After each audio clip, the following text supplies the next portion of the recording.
Chapter 1. Marley's Ghost. Marley was dead, to begin with. There is no doubt whatever about that. The register of his burial was signed by the clergyman, the clerk, the undertaker, and the chief mourner. Scrooge signed it, and Scrooge's name was good upon change, for anything he chose to put his hand to. Old Marley was as dead as a door-nail. Mind, I don't mean to say that I know, of my own knowledge, what there is particularly dead about a door-nail. I might have been inclined myself to regard a coffin-nail as the deadest piece of ironmongery in the trade. But the wisdom of our ancestors is in the simile, and my unhallowed hand shall not disturb it, or the country's done for. You will therefore permit me to repeat emphatically that Marley was as dead as a door-nail. Scrooge knew that he was dead. Of course he did. How could it be otherwise?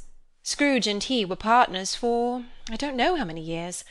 Scrooge was his sole executor, his sole administrator, his sole assign, his sole residuary legatee, his sole friend, and sole mourner. And even Scrooge was not so dreadfully cut up by the sad event, but that he was an excellent man of business on the very day of the funeral, and solemnized it with an undoubted bargain. The mention of Marley's funeral brings me back to the point I started from. There is no doubt that Marley was dead. This must be distinctly understood, or nothing wonderful can come of the story I am going to relate. If we were not perfectly convinced that Hamlet's father died before the play began, there would be nothing more remarkable in his taking a stroll at night in an easterly wind upon his own ramparts, than there would be in any other middle-aged gentleman rashly turning out after dark in a breezy spot, say St. Paul's churchyard, for instance, literally to astonish his son's weak mind. Scrooge never painted out old Marley's name. There it stood years afterwards above the warehouse door, Scrooge and Marley. The firm was known as Scrooge and Marley. Sometimes people new to the business called Scrooge Scrooge, and sometimes Marley, but he answered to both names. It was all the same to him. Oh, but he was a tight-fisted hand at the grindstone, Scrooge, a squeezing, wrenching, grasping, scraping, clutching, covetous old sinner, hard and as sharp as flint, from which no steel had ever struck out generous fire, secret and self-contained, and solitary as an oyster. The cold within him froze his old features, nipped his pointed nose, shrivelled his cheek, stiffened his gait, made his eyes red, his thin lips blue, and spoke out shrewdly in his grating voice. A frosty rime was on his head, and on his eyebrows, and his wiry chin. He carried his own low temperature always about with him. He iced his office in the dog-days, and didn't thaw it 1 degree at Christmas. External heat and cold had little influence on Scrooge. No warmth could warm, no wintry weather chill him. No wind that blew was bitterer than he, no falling snow was more intent upon its purpose, no pelting rain less open to entreaty. Foul weather didn't know where to have him. The heaviest rain and snow and hail and sleet could boast of the advantage over him in only one respect. They often came down handsomely, and Scrooge never did. Nobody ever stopped him in the street to say, with gladsome looks, "My dear Scrooge, how are you? When will you come to see me?" No beggars implored him to bestow a trifle, no children asked him what it was o'clock, no man or woman ever once in all his life inquired the way to such and such a place of Scrooge. Even the blind men's dogs appeared to know him, and when they saw him coming on, would tug their owners into doorways and up courts, and then would wag their tails as though they said, "No eye at all is better than an evil-eyed dark master." But what did Scrooge care? It was the very thing he liked, to edge his way along the crowded paths of life, warning all human sympathy to keep its distance, was what the knowing ones called nuts to Scrooge. Once upon a time, of all the good days in the year, on Christmas Eve, old Scrooge sat busy in his counting-house. It was a cold, bleak, biting weather, foggy withal, and he could hear the people in the court outside go wheezing up and down, beating their hands upon their breasts and stamping their feet upon the pavement stones to warm them. The city clocks had only just gone 3, but it was quite dark already. It had not been light all day, and candles were flaring in the windows of the neighbouring offices like ruddy smears upon the palpable brown air. The fog came pouring in at every chink and keyhole, and was so dense without, that although the court was of the narrowest, the houses opposite were mere phantoms. To see the dingy cloud come drooping down, obscuring everything, one might have thought that nature lived hard by, and was brewing on a large scale. The door of Scrooge's counting-house was open, that he might keep his eye upon his clerk, who was in a dismal little cell beyond, a sort of tank, was copying letters. Scrooge had a very small fire, but the clerk's fire was so very much smaller that it looked like one coal. But he couldn't replenish it, for Scrooge kept the coal-box in his own room, and so surely as the clerk came in with the shovel, the master predicted that it would be necessary for them to part. Wherefore the clerk put on his white comforter, and tried to warm himself at the candle, in which effort, not being a man of a strong imagination, he failed. "A Merry Christmas, uncle! God save you!" cried a cheerful voice. It was the voice of Scrooge's nephew, who came upon him so quickly that this was the first intimation he had of his approach. "Ah!" said Scrooge. "Humbug!" He had so heated himself with rapid walking in the fog and frost, this nephew of Scrooge's, that he was all in a glow. His face was ruddy and handsome, his eyes sparkled, and his breath smoked again. "Christmas a humbug, uncle?" said Scrooge's nephew. "You don't mean that, I'm sure." "I do," said Scrooge. "Merry Christmas? What right have you to be merry? What reason have you to be merry? You're poor enough." "Come, then," returned the nephew gaily. "what right have you to be dismal? What reason have you to be morose? You're rich enough." Scrooge, having no better answer ready on the spur of the moment, said, "Bah!" again, and followed it up with, "Humbug!" "Don't be cross, uncle," said the nephew. "What else can I be, returned the uncle, when I live in such a world of fools as this? Merry Christmas? Out upon Merry Christmas! What's Christmas time to you but a time for paying bills without money? A time for finding yourself a year older, but not an hour richer? A time for balancing your books, and having every item in 'em through a round dozen of months presented dead against you? If I could work my will," said Scrooge indignantly, "every idiot who goes about with Merry Christmas on his lips should be boiled with his own pudding, and buried with a stake of holly through his heart. He should." "Uncle!" pleaded the nephew. "Nephew, returned the uncle sternly, keep Christmas in your own way, and let me keep it in mine." "Keep it?" repeated Scrooge's nephew. "But you don't keep it." "Let me leave it alone, then." said Scrooge. "Much good may it do you. Much good has it ever done you." "There are many things from which I might have derived good, by which I have not profited, I dare say," returned the nephew. "Christmas among the rest. But I'm sure I have always thought of Christmas time, when it has come round, apart from the veneration due to its sacred name and origin, if anything belonging to it can be apart from that, as a good time, a kind, forgiving, charitable, pleasant time.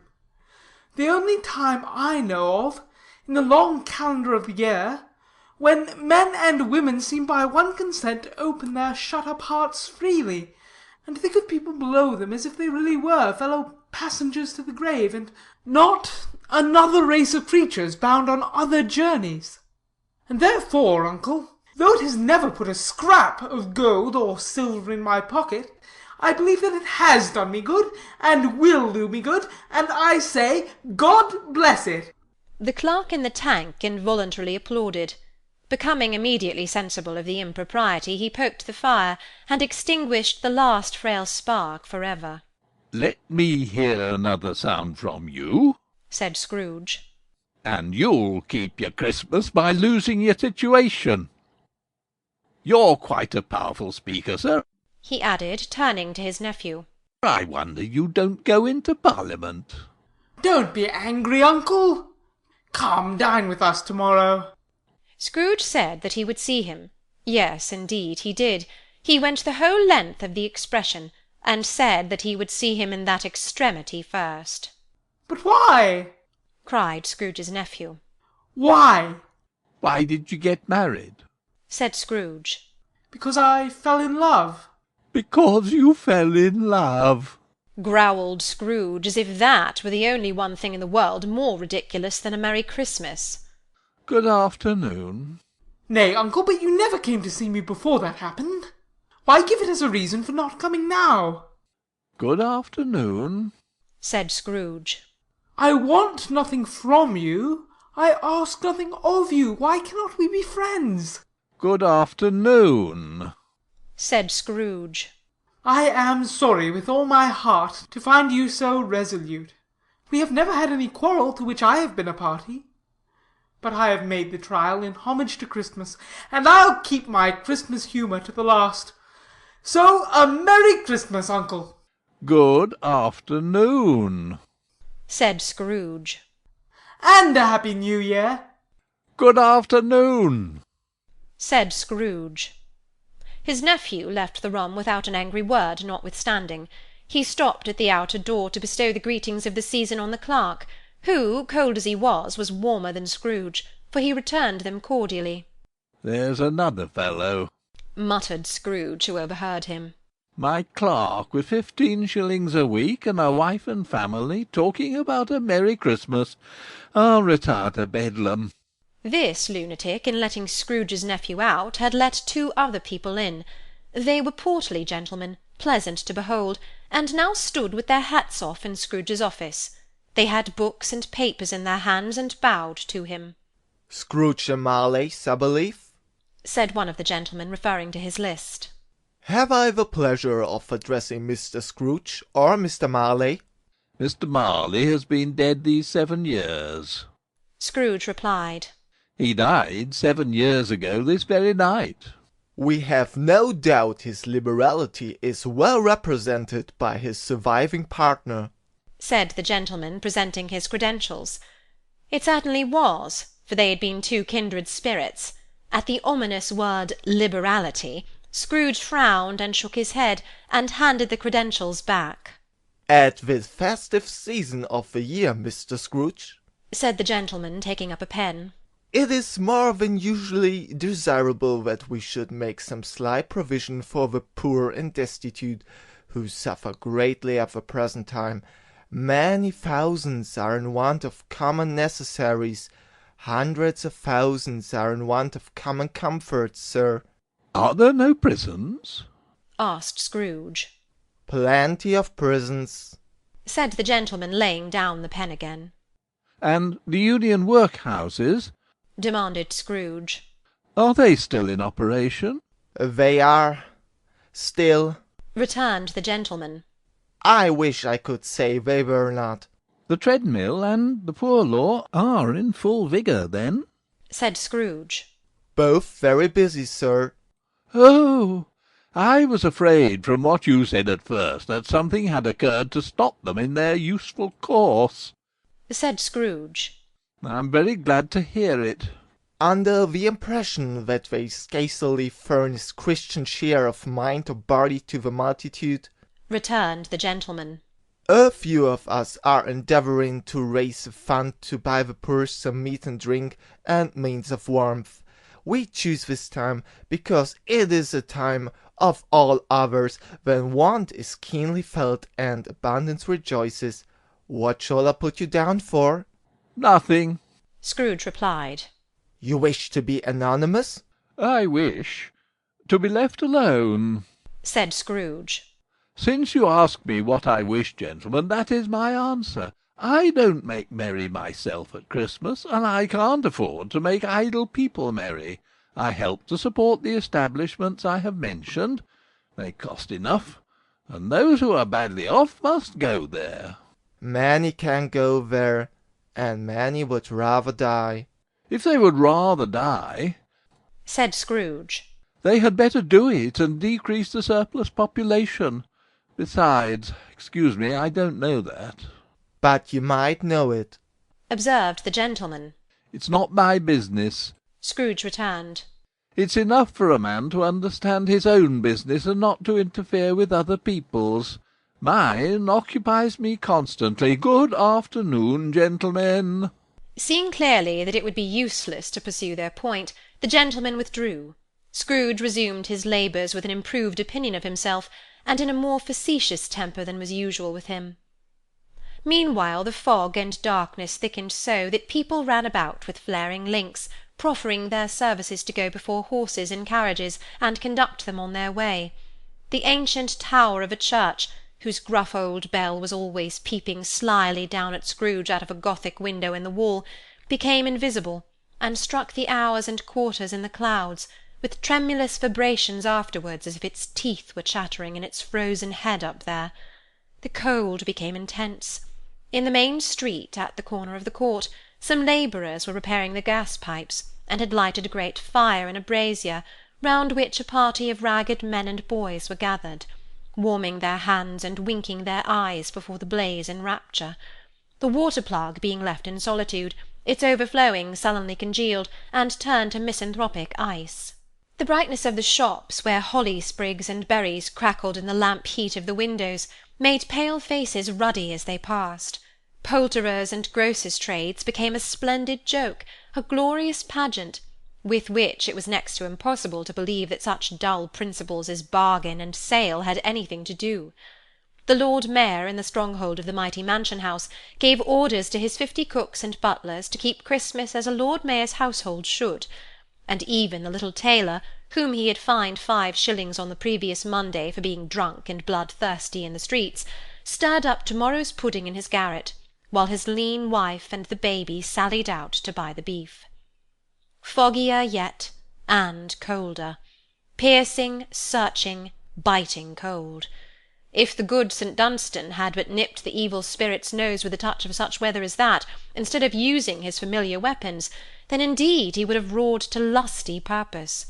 The owner of one's scant young nose, gnawed and mumbled by the hungry cold as bones are gnawed by dogs, stooped down at Scrooge's keyhole to regale him with a Christmas carol, but at the first sound of "God rest ye merry gentlemen, may nothing you dismay," Scrooge seized the ruler with such energy of action that the singer fled in terror, leaving the keyhole to the fog, and even more congenial frost. At length the hour of shutting up the counting-house arrived. With an ill will Scrooge dismounted from his stool, and tacitly admitted the fact to the expectant clerk in the tank, who instantly snuffed his candle out and put on his hat. "You'll want all day to-morrow, I suppose?" said Scrooge. "If quite convenient, sir." "It's not convenient." said Scrooge. "And it's not fair. If I was to stop half-a-crown for it, you'd think yourself ill-used, I'll be bound." The clerk smiled faintly. "And yet," said Scrooge, "you don't think me ill-used when I pay a day's wages for no work." The clerk observed that it was only once a year. "A poor excuse for picking a man's pocket every 25th of December," said Scrooge, buttoning his greatcoat to the chin. "but I suppose you must have the whole day. Be here all the earlier next morning." The clerk promised that he would, and Scrooge walked out with a growl.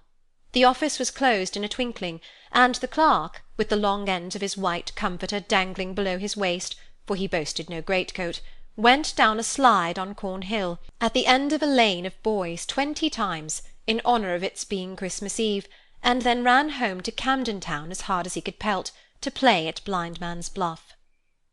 Scrooge took his melancholy dinner in his usual melancholy tavern, and having read all the newspapers, and beguiled the rest of the evening with his banker's book, went home to bed. He lived in chambers which had once belonged to his deceased partner. They were a gloomy suite of rooms, in a lowering pile of building up a yard, where it had so little business to be, that one could scarcely help fancying it must have run there when it was a young house, playing at hide-and-seek with other houses, and forgotten the way out again. It was old enough now, and dreary enough, for nobody lived in it but Scrooge, the other rooms being all let out as offices. The yard was so dark that even Scrooge, who knew its every stone, was fain to grope with his hands. The fog and frost so hung about the black old gateway of the house that it seemed as if the genius of the weather sat in mournful meditation on the threshold. Now, it is a fact that there was nothing at all particular about the knocker on the door, except that it was very large. It is also a fact that Scrooge had seen it night and morning during his whole residence in that place; also that Scrooge had as little of what is called fancy about him as any man in the City of London, even including, which is a bold word, the corporation, aldermen, and livery. Let it also be borne in mind that Scrooge had not bestowed one thought on Marley since his last mention of his 7 years dead partner that afternoon. And then let any man explain to me, if he can, how it happened that Scrooge, having his key in the lock of the door, saw in the knocker, without its undergoing any intermediate process of change, not a knocker, but Marley's face. Marley's face. It was not an impenetrable shadow as the other objects on the yard were, but had a dismal light about it, like a bad lobster in a dark cellar.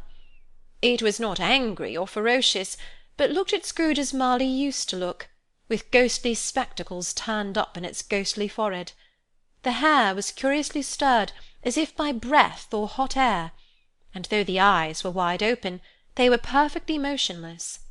That, and its livid colour, made it horrible, but its horror seemed to be in spite of the face and beyond its control, rather than a part of its own expression. As Scrooge looked fixedly at this phenomenon, it was a knocker again. To say that he was not startled, or that his blood was not conscious of a terrible sensation to which it had been a stranger from infancy, would be untrue. But he put his hand upon the key he had relinquished, turned it sturdily, walked in, and lighted his candle. He did pause, with a moment's irresolution, before he shut the door, and he did look cautiously behind it first, as if he half expected to be terrified with the sight of Marley's pigtail sticking out into the hall, but there was nothing on the back of the door, except the screws and nuts that held the knocker on, so he said, "Pooh! Pooh!" and closed it with a bang. The sound resounded through the house like thunder. Every room above, and every cask in the wine merchant's cellars below, appeared to have a separate peal of echoes of its own. Scrooge was not a man to be frightened by echoes. He fastened the door, and walked across the hall and up the stairs, slowly too, trimming his candle as he went.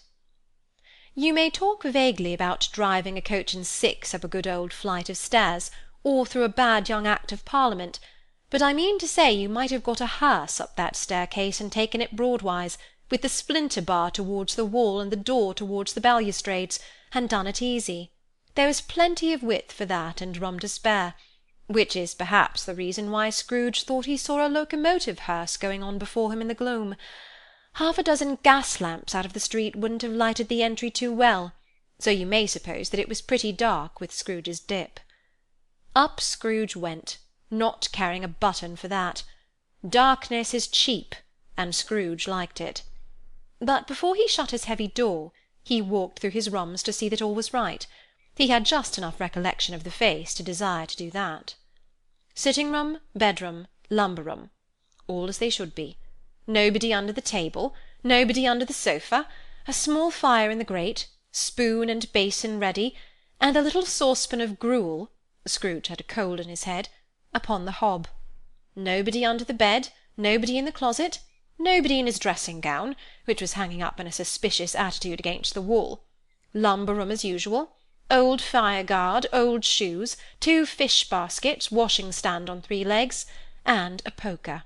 Quite satisfied, he's closed his door and locked himself in. Double locked himself in, which was not his custom. Thus, secured against surprise, he took off his cravat, put on his dressing-gown and slippers and his nightcap, and sat down before the fire to take his gruel. It was a very low fire indeed, nothing on such a bitter night. He was obliged to sit close to it, and brood over it, before he could extract the least sensation of warmth from such a handful of fuel. The fireplace was an old one, built by some Dutch merchant long ago, and paved all round with quaint Dutch tiles, designed to illustrate the Scriptures. There were Cains and Abels, Pharaoh's daughters, Queens of Sheba, angelic messengers descending through the air on clouds like feather beds, Abrahams, Belshazzars, apostles putting off to sea in butter-boats, hundreds of figures to attract his thoughts. And yet That face of Marley, 7 years dead, came like the ancient prophet's rod, and swallowed up the whole.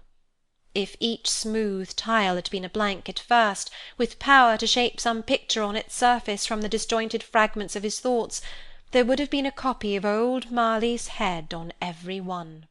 Humbug, said Scrooge, and walked across the room. After several turns he sat down again. As he threw his head back in his chair, his glance happened to rest upon a bell, a disused bell that hung in the room, and communicated for some purpose now forgotten with a chamber in the highest story of the building. It was with great astonishment, and with a strange, inexplicable dread, that as he looked, he saw this bell begin to swing. It swung so softly in the outset that it scarcely made a sound, but soon it rang out loudly, and so did every bell in the house. This might have lasted half a minute, or a minute, but it seemed an hour.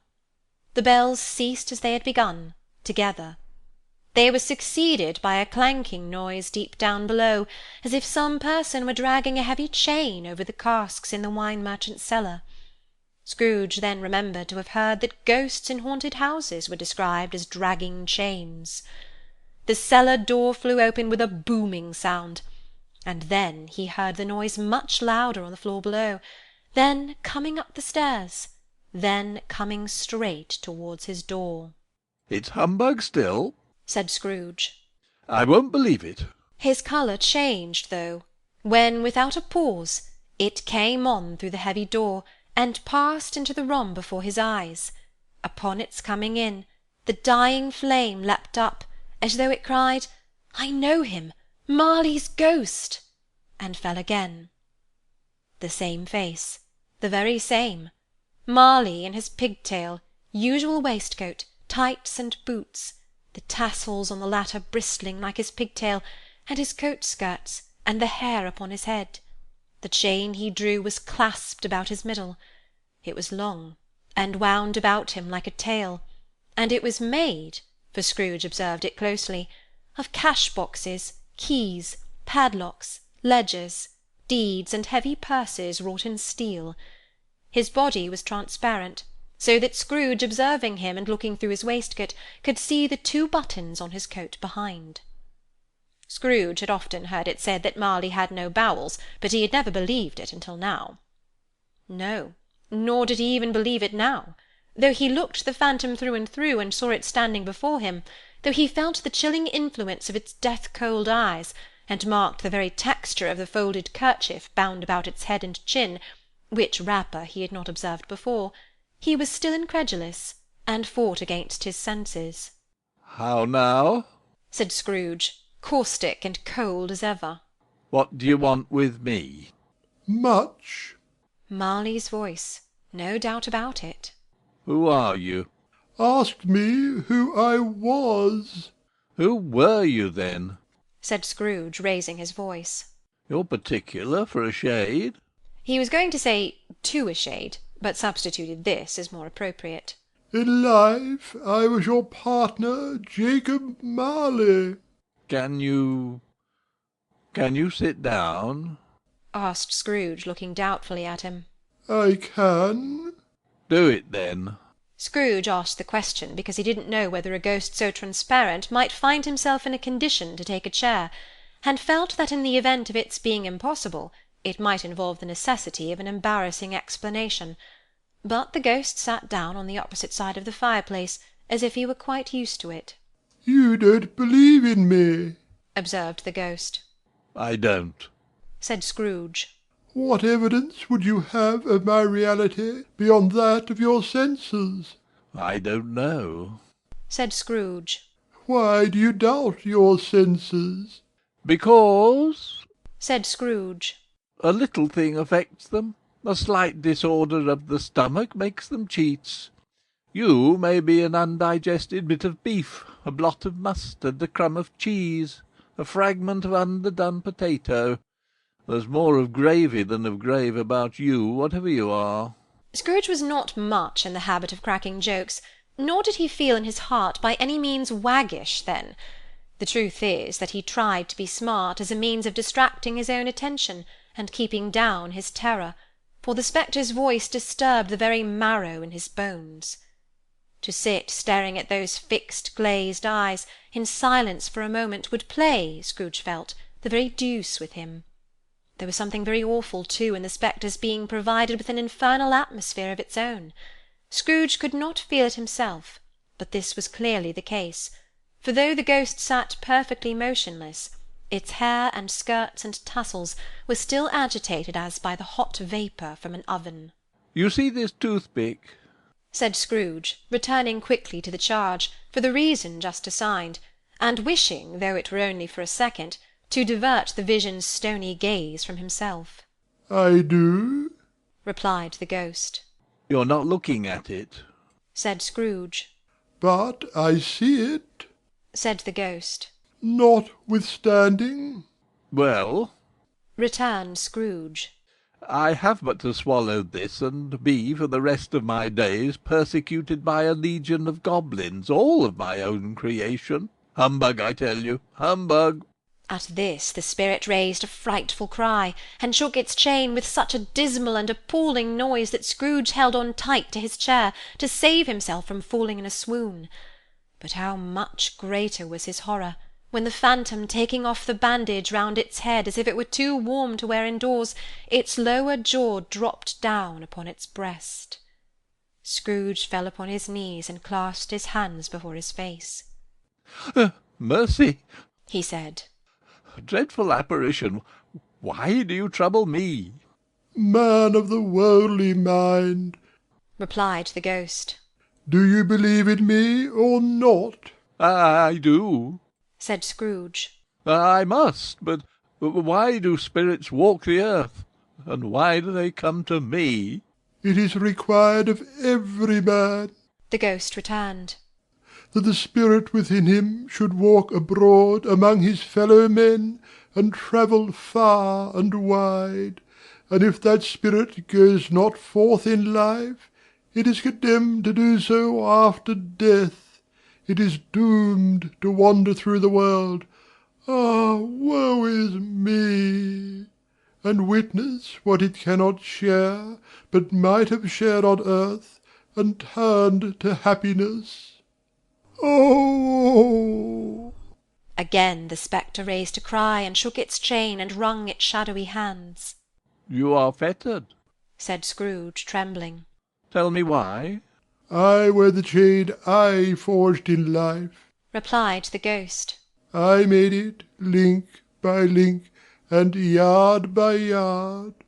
I girded it on of my own free will, and of my own free will I wore it. Is its pattern strange to you? Scrooge trembled more and more. Or would you know, pursued the ghost, the weight and length of the strong coil you bear yourself? It was full as heavy and as long as this 7 Christmas Eves ago. You have laboured on it since. It is a ponderous chain. Scrooge glanced about him on the floor in expectation of finding himself surrounded by some 50 or 60 fathoms of iron cable, but he could see nothing. Jacob, he said imploringly. Old Jacob Marley, tell me more. Speak comfort to me, Jacob. I have none to give, the ghost replied. It comes from other regions, Ebenezer Scrooge, and is conveyed by other ministers to other kinds of men, nor can I tell you what I would. A very little more is all permitted to me. I cannot rest, I cannot stay, I cannot linger anywhere. My spirit never walked beyond our counting-house. Mark me, in life my spirit never roved beyond the narrow limits of our money-changing hole, and weary journeys lie before me. It was a habit with Scrooge, whenever he became thoughtful, to put his hands in his breeches pockets. Pondering on what the ghost had said, he did so now, but without lifting up his eyes or getting off his knees. You must have been very slow about it, Jacob, Scrooge observed in a business-like manner, though with humility and deference. Slow, the ghost repeated. 7 years dead, mused Scrooge. and travelling all the time. The whole time. said the ghost. No rest, no peace, incessant torture of remorse. You travel fast? said Scrooge. On the wings of the wind. Replied the ghost. You might have got over a great quantity of ground in 7 years, said Scrooge. The ghost, on hearing this, set up another cry, and clanked its chain so hideously in the dead silence of the night that the ward would have been justified in indicting it for a nuisance.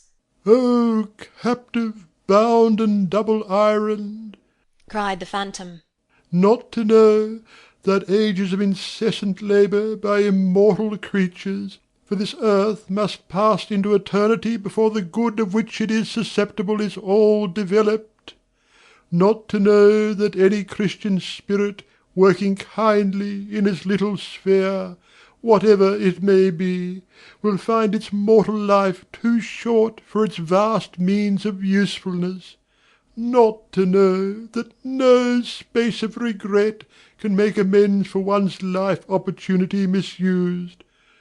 Yet such was I, oh, such was I." But you were always a good man of business, Jacob, faltered Scrooge, who now began to apply this to himself. "Business!" cried the ghost, wringing its hands again. "Mankind was my business. The common welfare was my business. Charity, mercy, forbearance, and benevolence were all my business. The dealings of my trade were but a drop of water in the comprehensive ocean of my business." It held up its chain at arm's length, as if that were the cause of all its unavailing grief, and flung it heavily upon the ground again. "At this time of the rolling year," the spectre said, "I suffer most. Why did I walk through crowds of fellow beings with my eyes turned down, and never raise them to that blessed star which led the wise men to a poor abode? Were there no poor homes to which its light would have conducted me?" Scrooge was very much dismayed to hear the spectre going on at this rate, and began to quake exceedingly. "Hear me," cried the ghost. "my time is nearly gone." I will, said Scrooge. but don't be hard on me. Don't be flowery, Jacob, pray.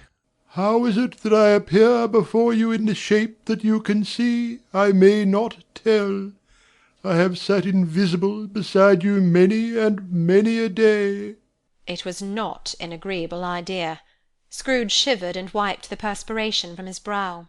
"That is no light part of my penance," pursued the ghost. "I am here to-night to warn you that you have yet a chance and hope of escaping my fate, a chance and hope of my procuring Ebenezer." You're always a good friend to me, said Scrooge. thank ye. "You will be haunted," resumed the ghost, "by 3 spirits." Scrooge's countenance fell almost as low as the ghost's had done. Is that the chance and hope you mentioned, Jacob? he demanded in a faltering voice. "It is." I think I'd rather not, said Scrooge. "Without their visits, said the ghost, you cannot hope to shun the path I tread. Expect the first to-morrow, when the bell tolls 1. Couldn't I take 'em all at once and have it over, Jacob? hinted Scrooge. Expect the second on the next night at the same hour. The third upon the next night when the last stroke of 12 has ceased to vibrate. Look to see me no more, and look that, for your own sake, you remember what has passed between us." When it had said these words, the spectre took its wrapper from the table and bound it round its head as before. Scrooge knew this by the smart sound its teeth made when the jaws were brought together by the bandage. He ventured to raise his eyes again, and found his supernatural visitor confronting him in an erect attitude, with its chain wound over and about its arm. The apparition walked backward from him, and at every step it took, the window raised itself a little, so that when the spectre reached it, it was wide open. It beckoned Scrooge to approach, which he did. When they were within 2 paces of each other, Marley's ghost held up its hand, warning him to come no nearer. Scrooge stopped. Not so much in obedience as in surprise and fear, for on the raising of the hand he became sensible of confused noises in the air, incoherent sounds of lamentation and regret, wailings inexpressibly sorrowful and self-accusatory. The spectre, after listening for a moment, joined in the mournful dirge, and floated out upon the bleak, dark night. Scrooge followed to the window, desperate in his curiosity. He looked out. The air was filled with phantoms, wandering hither and thither in restless haste, and moaning as they went.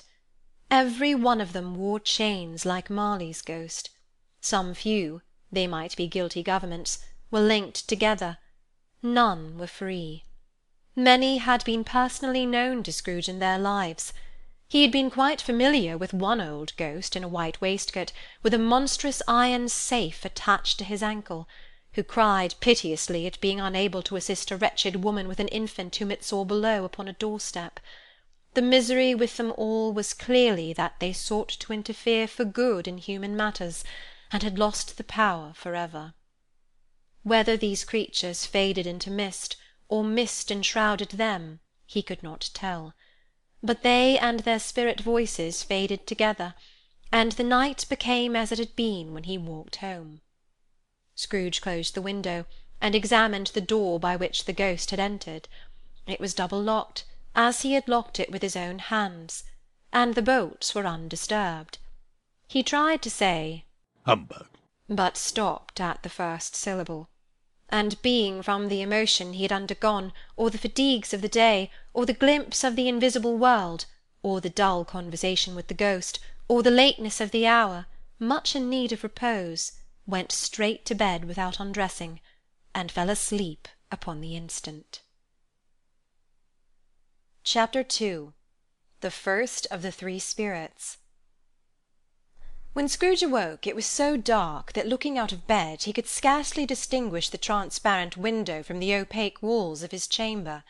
He was endeavouring to pierce the darkness with his ferret eyes, when the chimes of a neighbouring church struck the 4 quarters.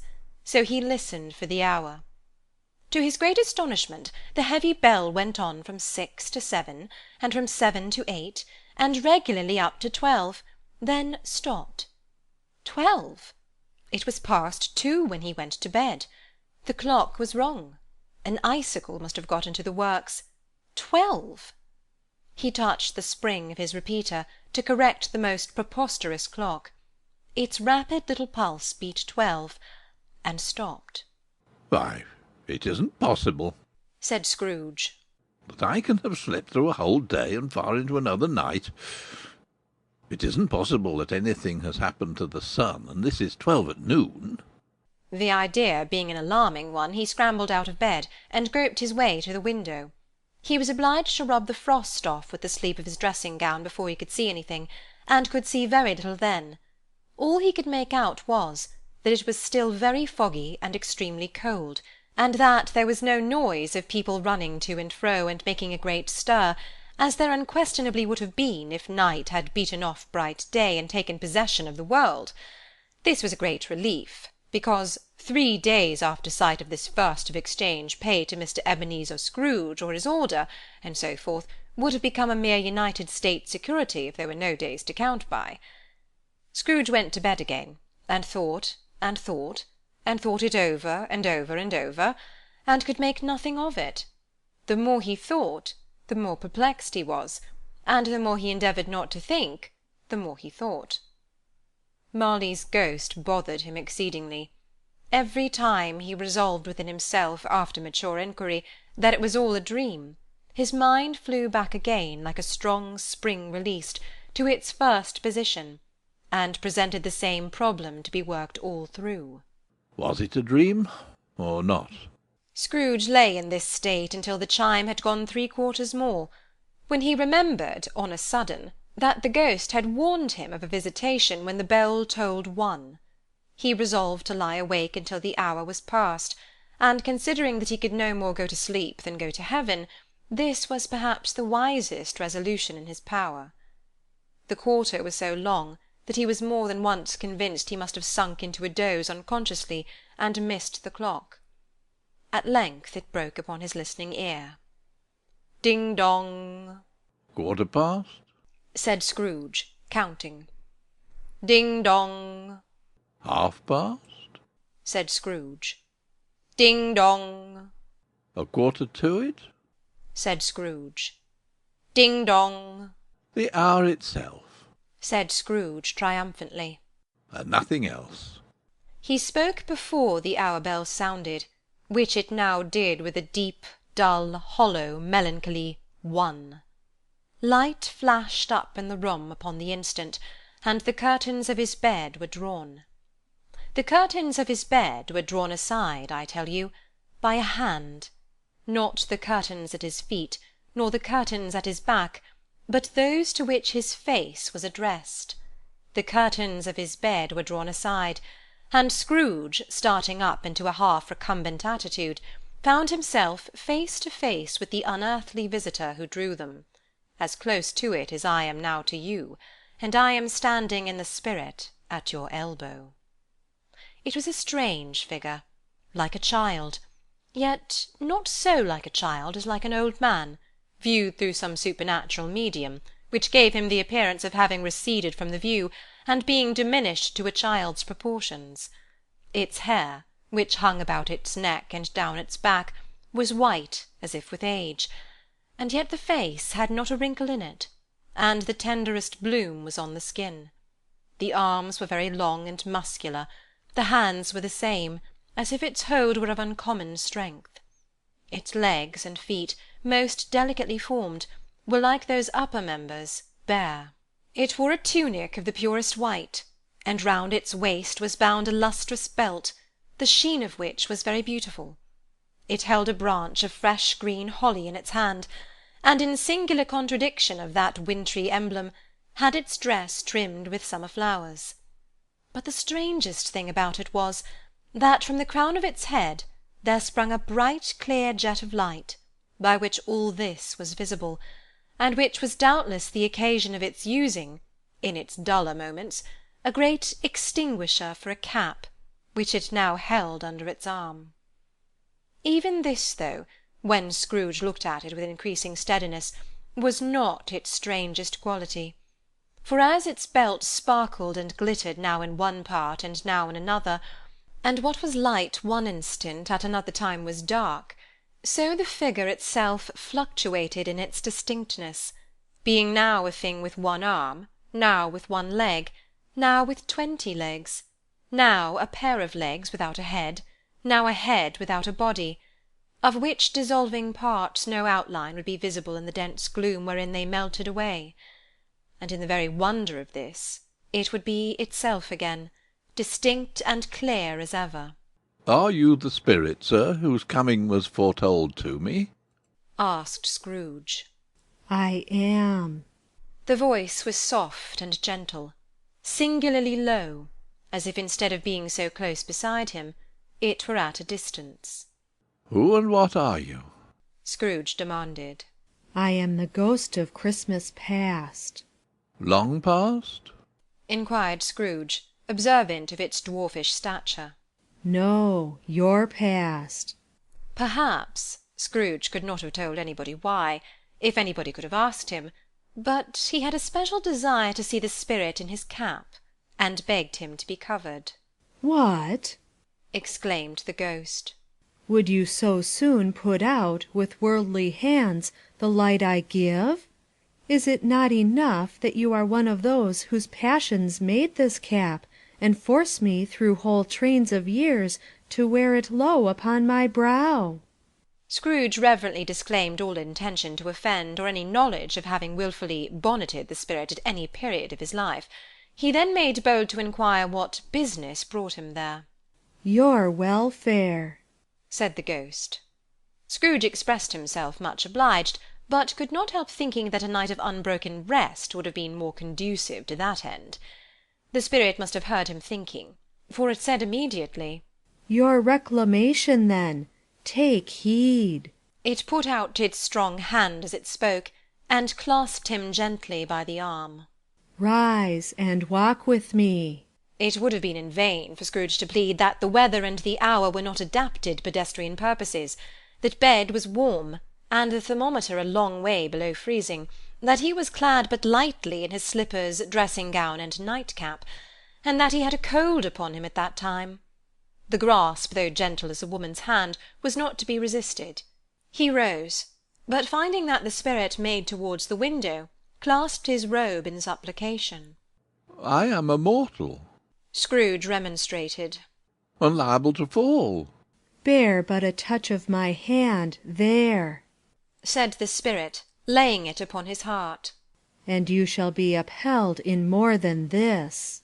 As the words were spoken, they passed through the wall, and stood upon an open country road, with fields on either hand. The city had entirely vanished. Not a vestige of it was to be seen. The darkness and the mist had vanished with it, for it was a clear, cold winter day, with snow upon the ground. Good heaven! said Scrooge, clasping his hands together as he looked about him. I was bred in this place.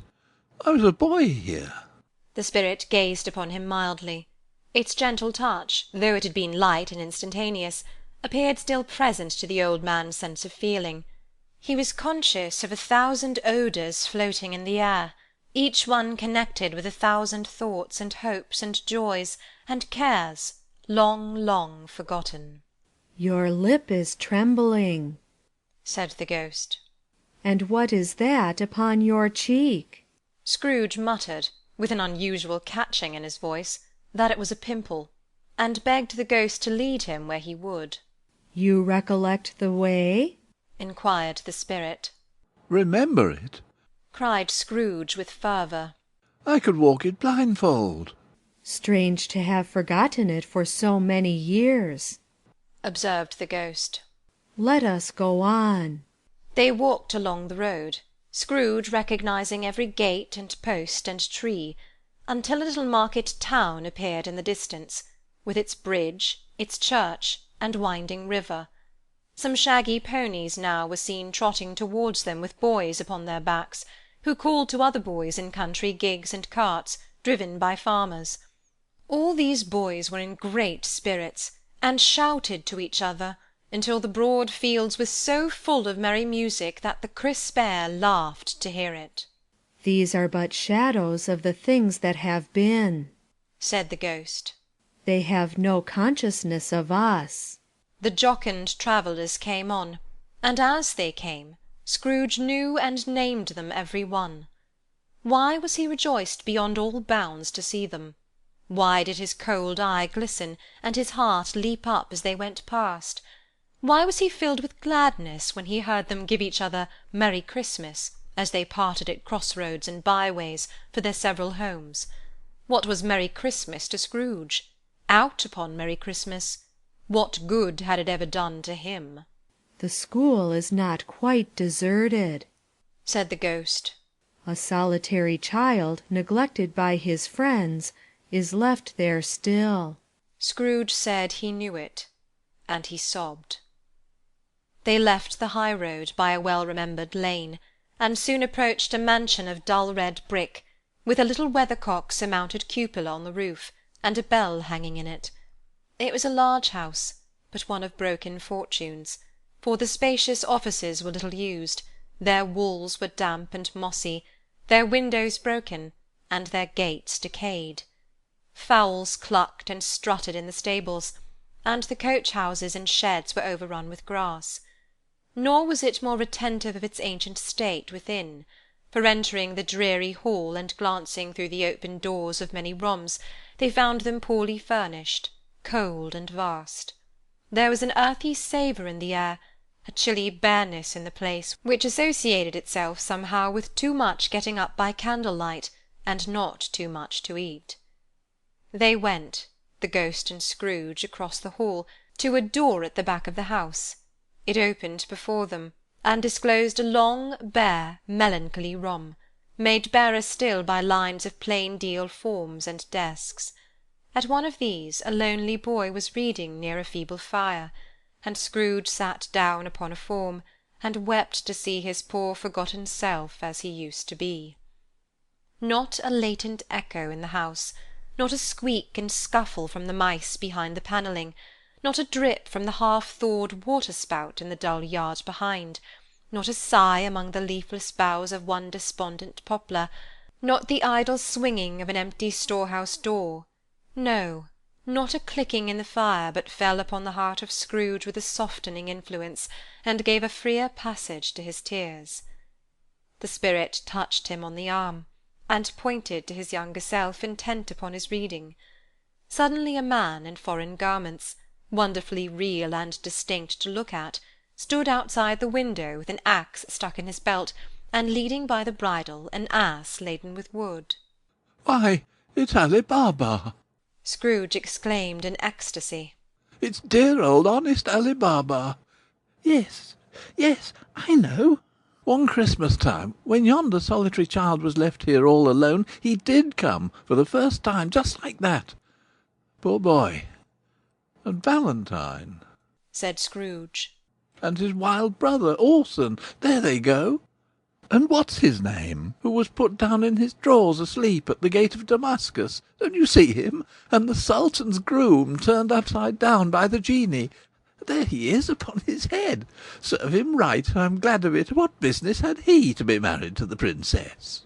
To hear Scrooge expending all the earnestness of his nature on such subjects, in a most extraordinary voice between laughing and crying, and to see his heightened and excited face, would have been a surprise to his business friends in the city indeed. There's the parrot, cried Scrooge. Green body and yellow tail, with a thing like a lettuce growing out of the top of his head. There he is. Poor Robinson Crusoe, he called him, when he came home again after sailing round the island. Poor Robinson Crusoe, where have you been, Robinson Crusoe? The man thought he was dreaming, but he wasn't. It was the parrot, you know. There goes Friday, running for his life to the little creek. Hallo, hoop, hallo! Then, with a rapidity of transition very foreign to his usual character, he said in pity for his former self, Poor boy. And cried again. I wish... Scrooge muttered, putting his hand in his pocket, and looking about him, after drying his eyes with his cuff. But it's too late now. What is the matter? Asked the spirit. Nothing, Said Scrooge. nothing. There was a boy singing a Christmas carol at my door last night. I should have liked to have given him something, that's all. The ghost smiled thoughtfully, and waved its hand, saying as it did so, Let us see another Christmas. Scrooge's former self grew larger at the words, and the room became a little darker and more dirty. The panels shrunk, the windows cracked, fragments of plaster fell out of the ceiling, and the naked laths were shown instead. But how all this was brought about, Scrooge knew no more than you do. He only knew that it was quite correct, that everything had happened so, that there he was, alone again, when all the other boys had gone home for the jolly holidays. He was not reading now, but walking up and down despairingly. Scrooge looked at the ghost, and with a mournful shaking of his head, glanced anxiously towards the door. It opened, and a little girl, much younger than the boy, came darting in, and putting her arms about his neck and often kissing him, addressed him as her "Dear, dear brother! I have come to bring you home, dear brother," said the child, clapping her tiny hands and bending down to laugh. "To bring you home, home, home!" "Home, little Fan?" returned the boy. "Yes," said the child, brimful of glee. "home for good and all, home for ever and ever. Father is so much kinder than he used to be. That home's like heaven. He spoke so gently to me one dear night when I was going to bed that I was not afraid to ask him once more if you might come home, and he said yes, you should, and sent me in a coach to bring you. And you're to be a man," said the child, opening her eyes. "and are never to come back here, but first we're to be together all the Christmas long, and have the merriest time in the world." "You are quite a woman, little Fan," exclaimed the boy. She clapped her hands and laughed, and tried to touch his head, but being too little, laughed again, and stood on tiptoe to embrace him. Then she began to drag him in her childish eagerness towards the door, and he, nothing loath to go, accompanied her. A terrible voice in the hall cried, "Bring down Master Scrooge's box there." And in the hall appeared the schoolmaster himself, who glared on Master Scrooge with a ferocious condescension, and threw him into a dreadful state of mind by shaking hands with him. He then conveyed him and his sister into the veriest old well of a shivering best parlour that ever was seen, where the maps upon the wall, and the celestial and terrestrial globes in the windows were waxy with cold. Here he produced a decanter of curiously light wine, and a block of curiously heavy cake, and administered instalments of those dainties to the young people, at the same time sending out a meagre servant to offer a glass of something to the post-boy, who answered that he thanked the gentleman, but if it was the same tap as he had tasted before, he had rather not. Master Scrooge's trunk being by this time tied on to the top of the chaise, the children bade the schoolmaster good-bye right willingly, and getting into it, drove gaily down the garden sweep, the quick wheels dashing the hoar-frost and snow from off the dark leaves of the evergreens like spray. "Always a delicate creature, whom a breath might have withered," said the ghost. "But she had a large heart." So she had. Cried Scrooge. You're right, I will not gainsay it, Spirit. God forbid. "She died a woman," said the ghost. "and had, as I think, children." One child. Scrooge returned.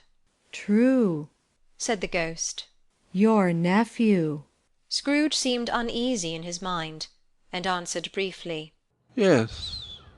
Although they had but that moment left the school behind them, they were now in the busy thoroughfares of a city, where shadowy passengers passed and repassed, where shadowy carts and coaches battled for the way, and all the strife and tumult of a real city were.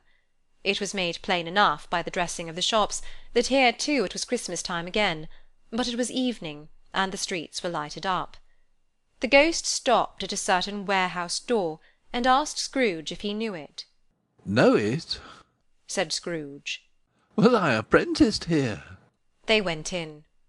At sight of an old gentleman in a Welsh wig, sitting behind such a high desk, that if he had been 2 inches taller he must have knocked his head against the ceiling, Scrooge cried in great excitement, Why, it's old Fezziwig. Bless his heart, it's Fezziwig alive again. Old Fezziwig laid down his pen, and looked up at the clock, which pointed to the hour of 7.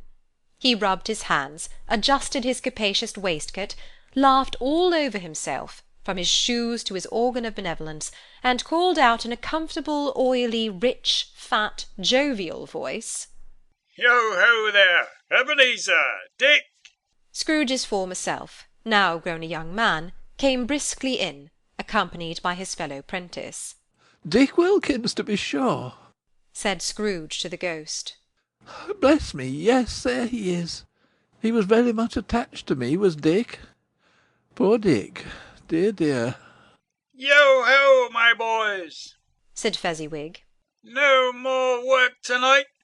Christmas Eve, Dick. Christmas, Ebenezer. Let's have the shutters up, cried old Fezziwig with a sharp clap of his hands. Before a man can say Jack Robinson. You wouldn't believe how those 2 fellows went at it.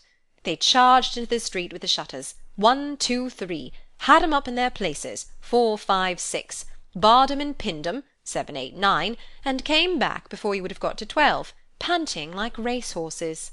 Hilly-ho! cried old Fezziwig, skipping down from the high desk with wonderful agility. Clear away, my lads, and let's have lots of room here. Hilly-ho, Dick! Shut up, Ebenezer! Clear away! There was nothing they wouldn't have cleared away, or couldn't have cleared away with old Fezziwig looking on. It was done in a minute. Every movable was packed off, as if it were dismissed from public life for evermore. The floor was swept and watered, the lamps were trimmed, fuel was heaped upon the fire, and the warehouse was as snug and warm and dry and bright a ballroom as you would desire to see upon a winter's night. In came a fiddler with a music-book, and went up to the lofty desk and made an orchestra of it, and tuned like 50 stomach-aches. In came Mrs. Fezziwig, one vast substantial smile. In came the 3 Miss Fezziwigs, beaming and lovable. In came the 6 young followers whose hearts they broke. In came all the young men and women employed in the business. In came the housemaid with her cousin the baker. In came the cook with her brother's particular friend the milkman. In came the boy from over the way, who was suspected of not having board enough from his master, trying to hide himself behind the girl from next door but one, who was proved to have had her ears pulled by her mistress. In they all came, one after another, some shyly, some boldly, some gracefully, some awkwardly, some pushing, some pulling. In they all came, anyhow and everyhow. Away they all went, 20 couple at once, hands half round and back again the other way, down the middle and up again, round and round in various stages of affectionate grouping, old top couple always turning up in the wrong place, new top couple starting off again as soon as they had got there, all top couples at last, and not a bottom one to help them. When this result was brought about, old Fezziwig, clapping his hands to stop the dance, cried out, "Well done!" and the fiddler plunged his hot face into a pot of porter, especially provided for that purpose. But scorning rest, upon his reappearance, he instantly began again, though there were no dancers yet, as if the other fiddler had been carried home exhausted on a shutter, and he were a brand-new man resolved to beat him out of sight, or perish. There were more dances, there were more forfeits, and there were more dances, and there was cake, and there was negus, and there was a great piece of cold roast, and there was a great piece of cold boiled, and there were mince pies, and plenty of beer. But the great effect of the evening came after the roast and boiled, when the fiddler, an artful dog, mind, the sort of man who knew his business better than you or I could have told it him, struck up Sir Roger de Coverley. Then old Fezziwig stood out to dance with Mrs. Fezziwig, top couple too, with a good stiff piece of work cut out for them, 3 or 24 pair of partners, people who were not to be trifled with, people who would dance, and had no notion of walking. But if they had been twice as many, 4 times, old Fezziwig would have been a match for them, and so would Mrs. Fezziwig. As to her, she was worthy to be his partner in every sense of the term. If that's not high praise, tell me higher, and I'll use it. A positive light appeared to issue from Fezziwig's calves. They shone in every part of the dance like moons. You couldn't have predicted at any given time what would have become of them next, and when old Fezziwig and Mrs. Fezziwig had gone through all the dance, advance and retire, both hands to your partner, bow and curtsy, corkscrew, thread the needle, and back again to your place, Fezziwig cut so deftly that he appeared to wink with his legs, and came upon his feet again without a stagger. When the clock struck 11, this domestic ball broke up. Mr. and Mrs. Fezziwig took their stations, one on either side of the door, and shaking hands with every person individually as he or she went out, wished him or her a Merry Christmas. When everybody had retired but the 2 prentices, they did the same to them, and thus the cheerful voices died away, and the lads were left to their beds, which were under a counter in the back shop. During the whole of this time, Scrooge had acted like a man out of his wits. His heart and soul were in the scene, and with his former self. He corroborated everything, remembered everything, enjoyed everything, and underwent the strangest agitation. It was not until now, when the bright faces of his former self and Dick were turned from them, that he remembered the ghost, and became conscious that it was looking full upon him, while the light upon its head burnt very clear. "A small matter," said the ghost, "to make these silly folks so full of gratitude." "Small?" echoed Scrooge.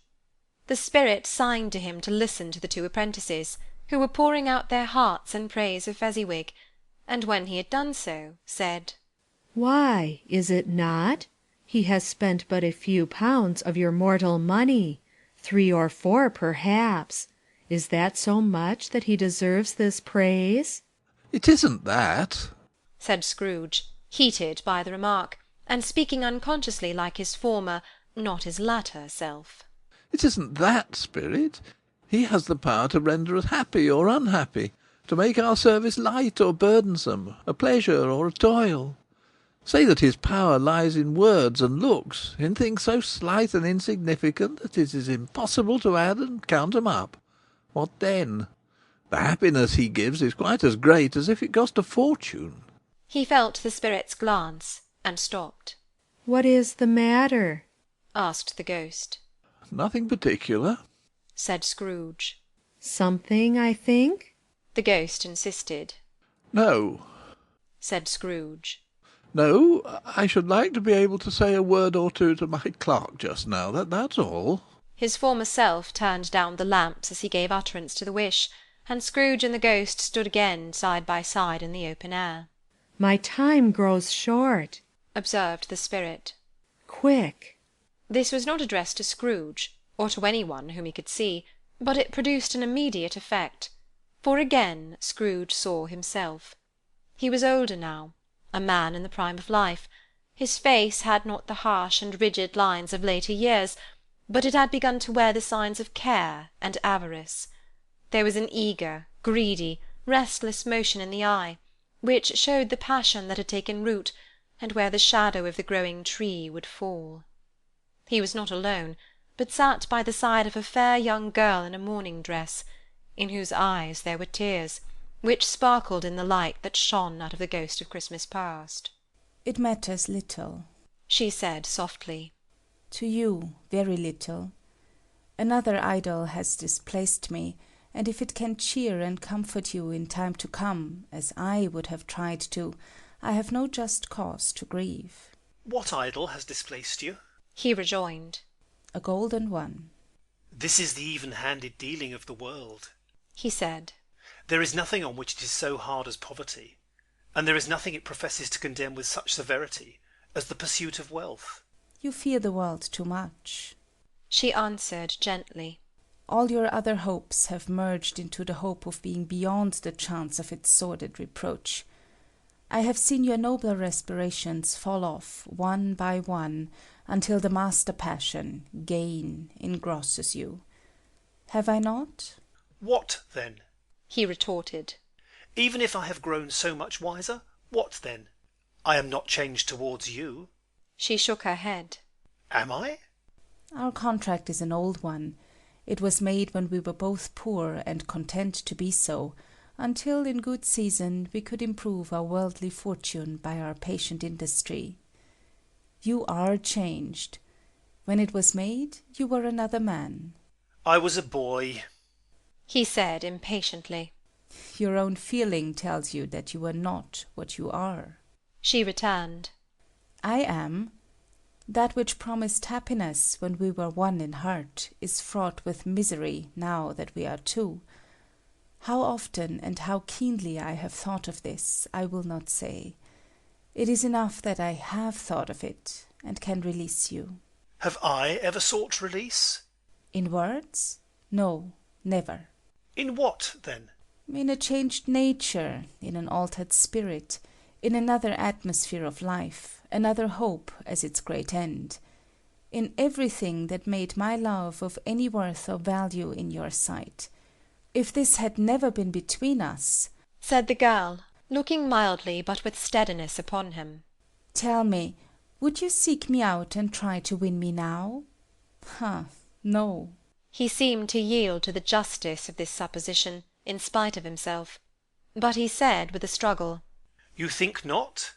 "I would gladly think otherwise if I could," she answered. "Heaven knows, when I have learned a truth like this, I know how strong and irresistible it must be.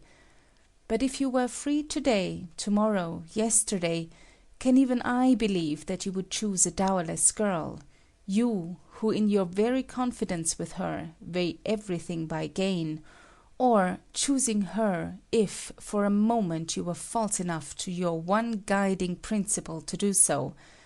Do I not know that your repentance and regret would surely follow? I do, and I release you, with a full heart, for the love of him you once were." He was about to speak, but with her head turned from him, she resumed. "You may, the memory of what is past half makes me hope you will have pain in this.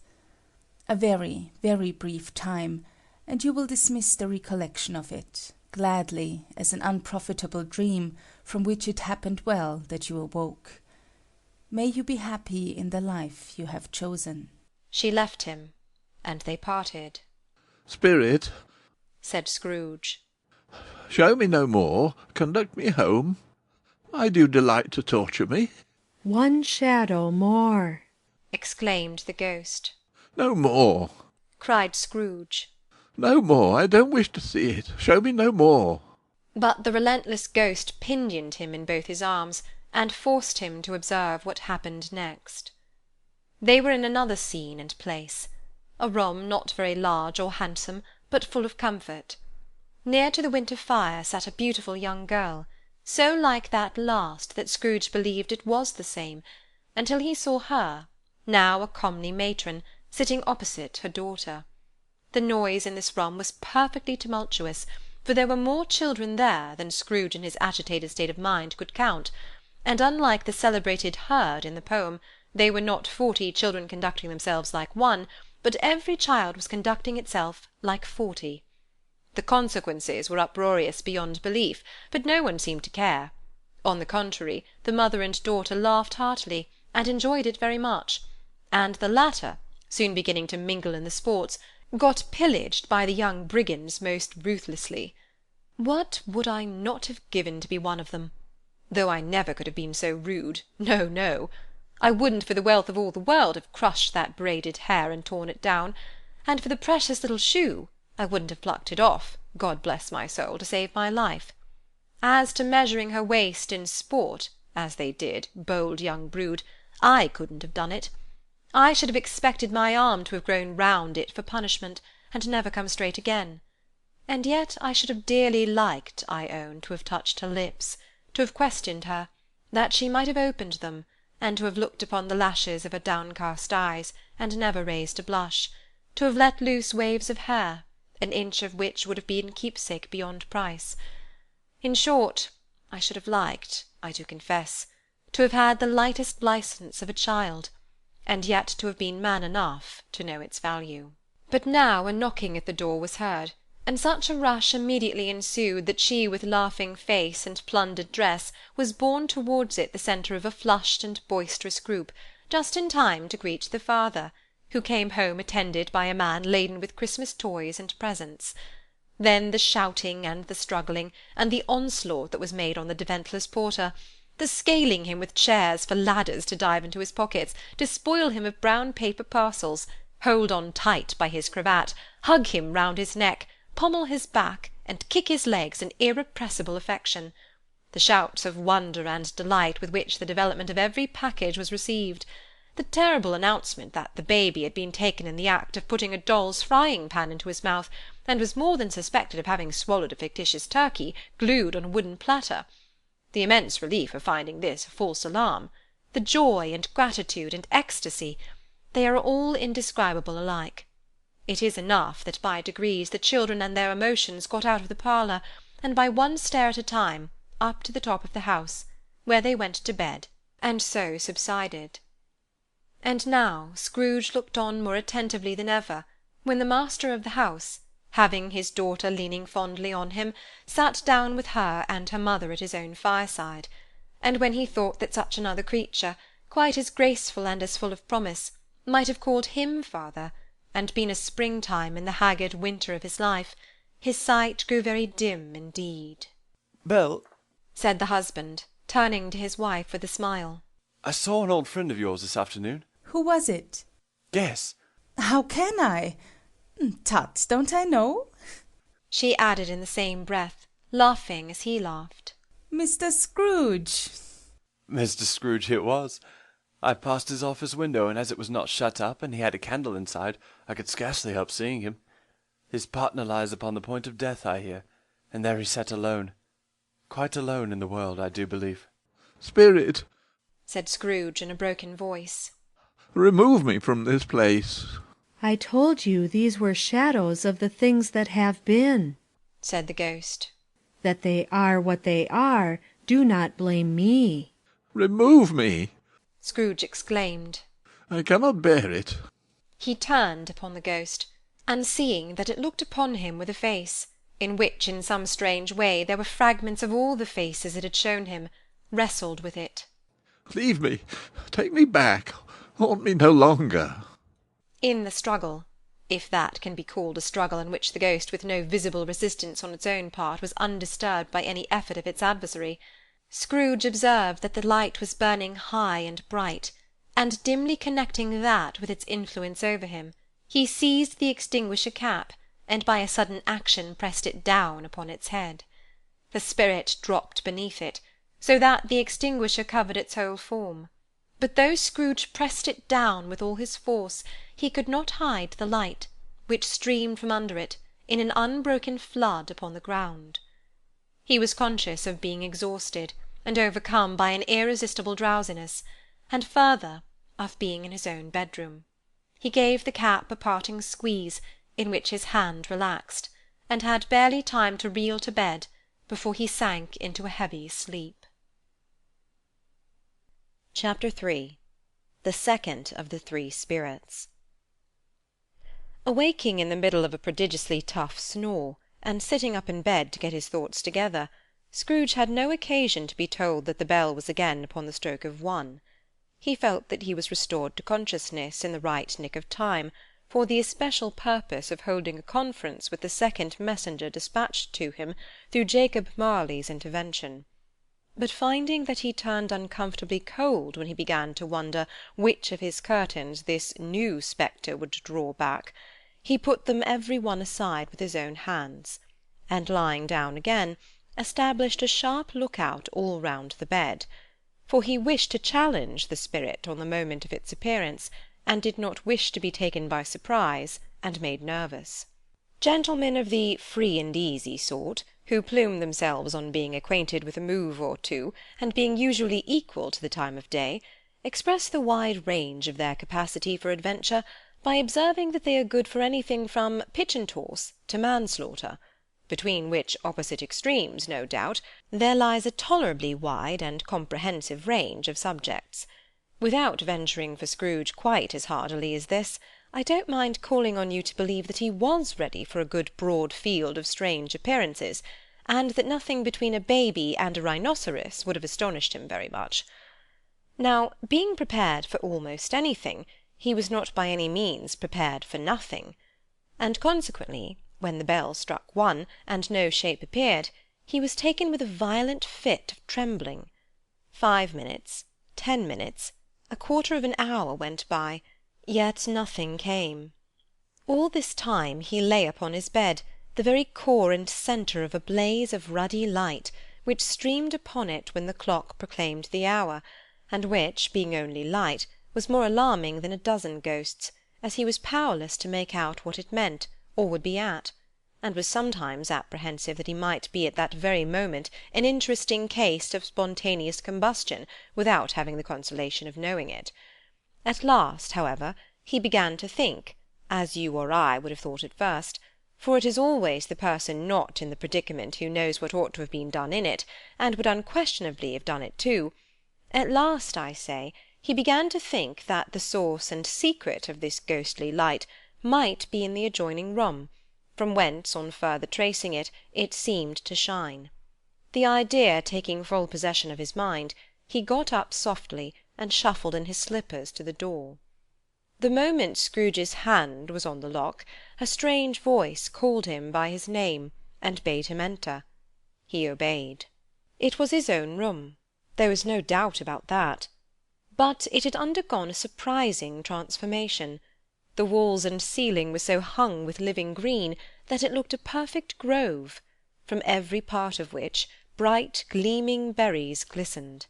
The crisp leaves of holly, mistletoe, and ivy reflected back the light, as if so many little mirrors had been scattered there, and such a mighty blaze went roaring up from the chimney, as that dull petrification of a hearth had never known in Scrooge's time, or Marley's, or for many and many a winter season gone.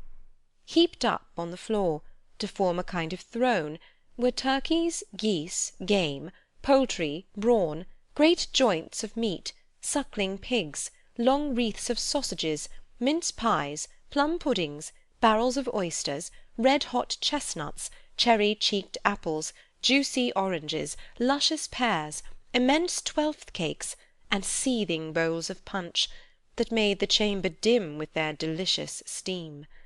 In easy state upon this couch there sat a jolly giant, glorious to see, who bore a glowing torch, in shape not unlike Plenty's horn, and held it up, high up, to shed its light on Scrooge as he came peeping round the door. "Come in," exclaimed the ghost. "Come in, and know me better, man." Scrooge entered timidly, and hung his head before this spirit. He was not the dogged Scrooge he had been, and though the spirit's eyes were clear and kind, he did not like to meet them. "I am the ghost of Christmas Present," said the spirit. "Look upon me." Scrooge reverently did so. It was clothed in one simple green robe, or mantle, bordered with white fur. This garment hung so loosely on the figure, that its capacious breast was bare, as if disdaining to be warded or concealed by any artifice.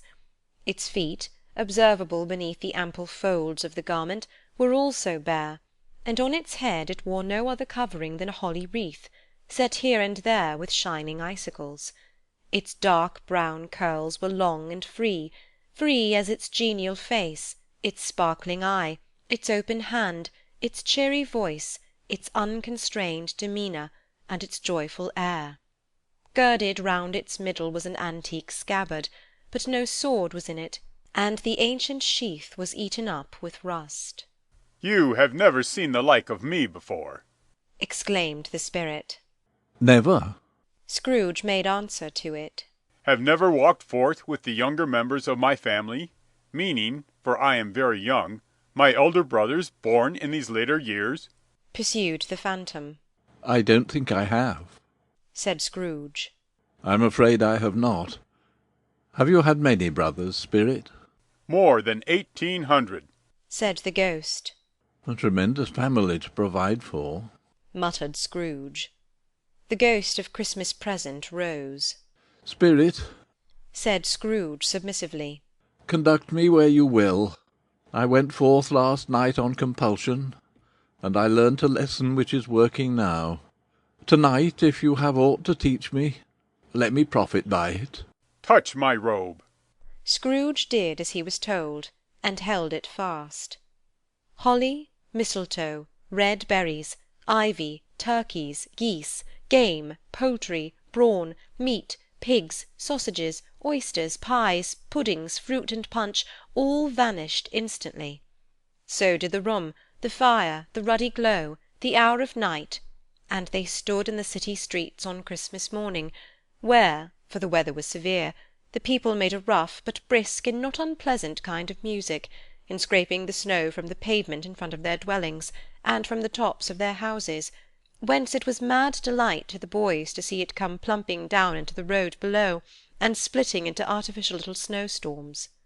The house-fronts looked black enough, and the windows blacker, contrasting with the smooth white sheet of snow upon the roofs, and with the dirtiest snow upon the ground, which last deposit had been ploughed up in deep furrows by the heavy wheels of carts and waggons, furrows that crossed and recrossed each other hundreds of times where the great streets branched off, and made intricate channels, hard to trace in the thick yellow mud and icy water.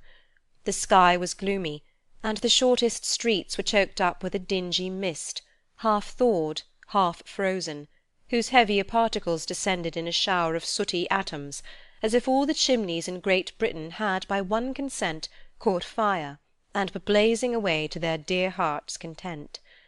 There was nothing very cheerful in the climate or the town, and yet was there an air of cheerfulness abroad that the clearest summer air and brightest summer sun might have endeavoured to diffuse in vain.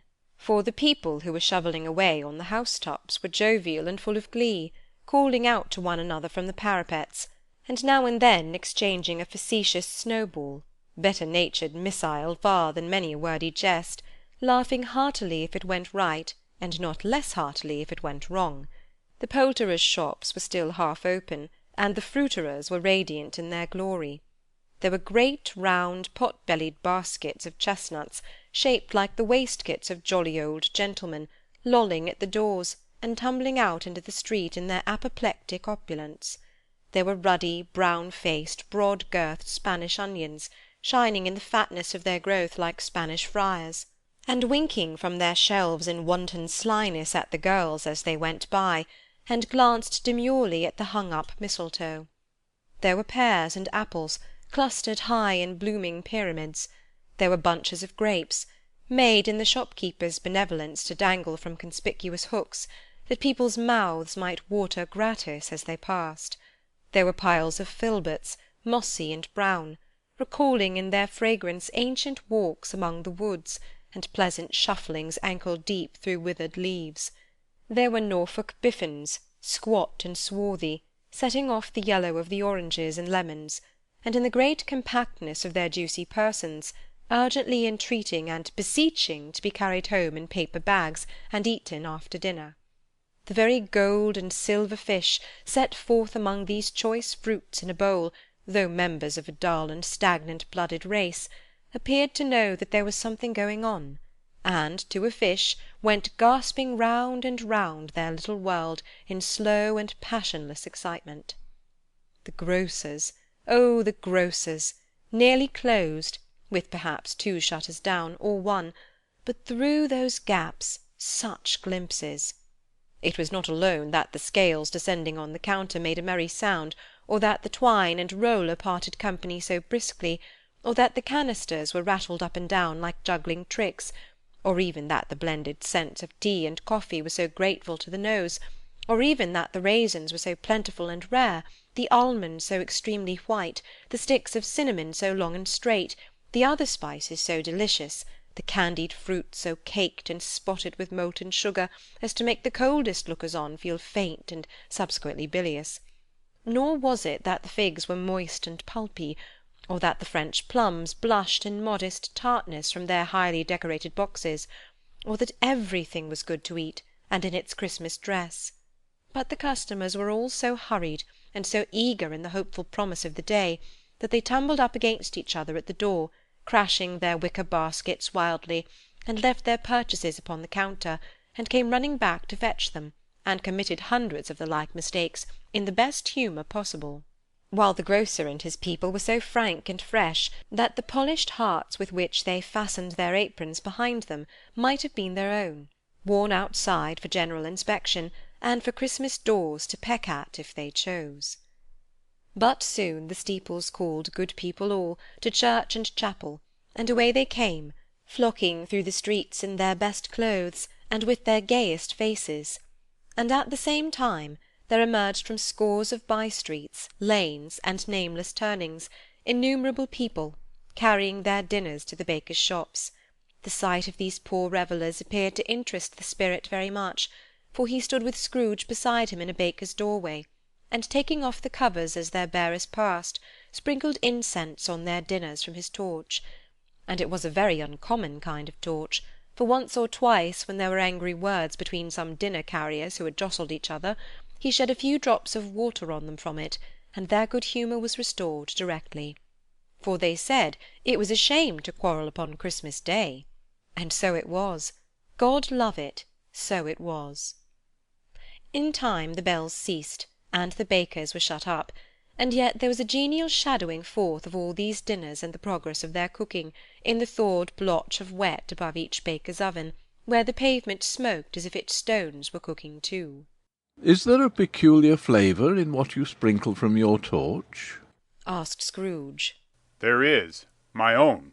Would it apply to any kind of dinner on this day? Asked Scrooge. To any kindly given. To a poor one most. Why to a poor one most? Asked Scrooge. Because it needs it most. Spirit, said Scrooge after a moment's thought, I wonder you, of all the beings in the many worlds about us, should desire to cramp these people's opportunity for innocent enjoyment. I? cried the spirit. You would deprive them of their means of dining every 7th day, often the only day on which they can be said to dine at all, said Scrooge. Wouldn't you? I? cried the spirit. You seek to close these places on the 7th day? said Scrooge. and it comes to the same thing. I seek, exclaimed the spirit. Forgive me if I am wrong. It has been done in your name, or at least in that of your family, said Scrooge. There are some upon this earth of yours, returned the spirit, who lay claim to know us, and who do their deeds of passion, pride, ill will, hatred, envy, bigotry, and selfishness in our name, who are as strange to us and all our kith and kin as if they had never lived. Remember that, and charge their doings on themselves, not us. Scrooge promised that he would, and they went on, invisible as they had been before, into the suburbs of the town. It was a remarkable quality of the ghost, which Scrooge had observed at the baker's, that, notwithstanding his gigantic size, he could accommodate himself to any place with ease, and that he stood beneath a low roof quite as gracefully and like a supernatural creature as it was possible he could have done in any lofty hall. And perhaps it was the pleasure the good spirit had in showing off this power of his, or else it was his own kind, generous, hearty nature, and his sympathy with all poor men, that led him straight to Scrooge's clerk's, for there he went, and took Scrooge with him, holding to his robe, and on the threshold of the door the spirit smiled, and stopped to bless Bob Cratchit's dwelling with the sprinkling of his torch. Think of that! Bob had but 15 bob a week himself, he pocketed on Saturdays but 15 copies of his Christian name, and yet the ghost of Christmas Present blessed his 4-roomed house. Then up rose Mrs. Cratchit, Cratchit's wife, dressed out but poorly in a twice-turned gown, but brave in ribbons, which are cheap and make a goodly show for 6pence, and she laid the cloth, assisted by Belinda Cratchit, second of her daughters, also brave in ribbons, while Master Peter Cratchit plunged a fork into the saucepan of potatoes, and getting the corners of his monstrous shirt-collar, Bob's private property, conferred upon his son and heir in honour of the day, into his mouth, rejoiced to find himself so gallantly attired, and yearned to show his linen in the fashionable parks. And now 2 smaller Cratchits, boy and girl, came tearing in, screaming that outside the baker's they had smelt the goose, and known it for their own, and basking in luxurious thoughts of sage and onion, these young Cratchits danced about the table, and exalted Master Peter Cratchit to the skies, while he, not proud, although his collars nearly choked him, blew the fire, until the slow potatoes bubbling up knocked loudly at the saucepan lid to be let out and peeled. What has ever got your precious father, then? said Mrs. Cratchit. And your brother, Tiny Tim? And Martha warn't as late last Christmas Day by half an hour. Here's Martha, mother, said a girl, appearing as she spoke. Here's Martha, mother, cried the 2 young Cratchits. Hurrah! There's such a goose, Martha. Why, bless your heart alive, my dear, how late you are, said Mrs. Cratchit, kissing her a dozen times, and taking off her shawl and bonnet for her with officious zeal. We had a deal of work to finish up last night, replied the girl, and had to clear away this morning, mother. Well, never mind, so long as you are come, said Mrs. Cratchit. Sit you down before the fire, my dear, and have a warm, Lord bless you. No, there's father coming. There's father coming, cried the 2 young Cratchits, who were everywhere at once. Hide, Martha, hide! Hide! So Martha hid herself, and in came little Bob, the father, with at least 3 feet of comforter exclusive of the fringe hanging down before him, and his threadbare clothes darned up and brushed to look seasonable, and Tiny Tim upon his shoulder. Alas for Tiny Tim! He bore a little crutch, and had his limbs supported by an iron frame. Why, where's our Martha? cried Bob Cratchit, looking round. Not coming, said Mrs. Cratchit. Not coming? said Bob, with a sudden declension in his high spirits, for he had been Tim's blood-horse all the way from church, and had come home rampant. Not coming upon Christmas Day? Martha didn't like to see him disappointed, if it were only in joke, so she came out prematurely from behind the closet door, and ran into his arms, while the 2 young Cratchits hustled Tiny Tim and bore him off into the wash-house, that he might hear the pudding singing in the copper. And how did little Tim behave? asked Mrs. Cratchit, when she had rallied Bob on his credulity, and Bob had hugged his daughter to his heart's content. As good as gold, said Bob. and better. Somehow he gets thoughtful, sitting by himself so much, and thinks the strangest things you ever heard. He told me, coming home, that he hoped the people saw him in the church because he was a cripple, and it might be pleasant to them to remember upon Christmas Day, who made lame beggars walk and blind men see. Bob's voice was tremulous when he told them this, and trembled more when he said that Tiny Tim was growing strong and hearty. His active little crutch was heard upon the floor, and back came Tiny Tim before another word was spoken, escorted by his brother and sister to his stool before the fire, and while Bob, turning up his cuffs, as if, poor fellow, they were capable of being made more shabby, compounded some hot mixture in a jug with gin and lemons, and stirred it round and round, and put it on the hob to simmer. Master Peter and the two ubiquitous young Cratchits went to fetch the goose, with which they soon returned in high procession. Such a bustle ensued that you might have thought a goose the rarest of all birds, a feathered phenomenon, to which a black swan was a matter of course, and in truth it was something very like it in that house. Mrs. Cratchit made the gravy, ready beforehand in a little saucepan, hissing hot. Master Peter mashed the potatoes with incredible vigour. Miss Belinda sweetened up the apple sauce. Martha dusted the hot plates. Bob took Tiny Tim beside him in a tiny corner at the table, and the two young Cratchits set chairs for everybody, not forgetting themselves, and mounting guard upon their posts, crammed spoons into their mouths, lest they should shriek for goose before their turn came to be helped. At last the dishes were set on, and grace was said. It was succeeded by a breathless pause, as Mrs. Cratchit, looking slowly all along the carving knife, prepared to plunge it in the breast. But when she did, and when the long-expected gush of stuffing issued forth, one murmur of delight arose all round the board, and even Tiny Tim, excited by the two young Cratchits, beat on the table with the handle of his knife, and feebly cried hurrah. There never was such a goose. Bob said he didn't believe there ever was such a goose cooked. Its tenderness and flavour, size and cheapness, were the themes of universal admiration. Eked out by apple sauce and mashed potatoes, it was a sufficient dinner for the whole family. Indeed, as Mrs. Cratchit said with great delight, surveying one small atom of a bone upon the dish, they hadn't ate it all at last. Yet every one had had enough, and the youngest Cratchits in particular were steeped in sage and onion to the eyebrows. But now, the plates being changed by Miss Belinda, Mrs. Cratchit left the room alone, too nervous to bear witnesses, to take the pudding up and bring it in.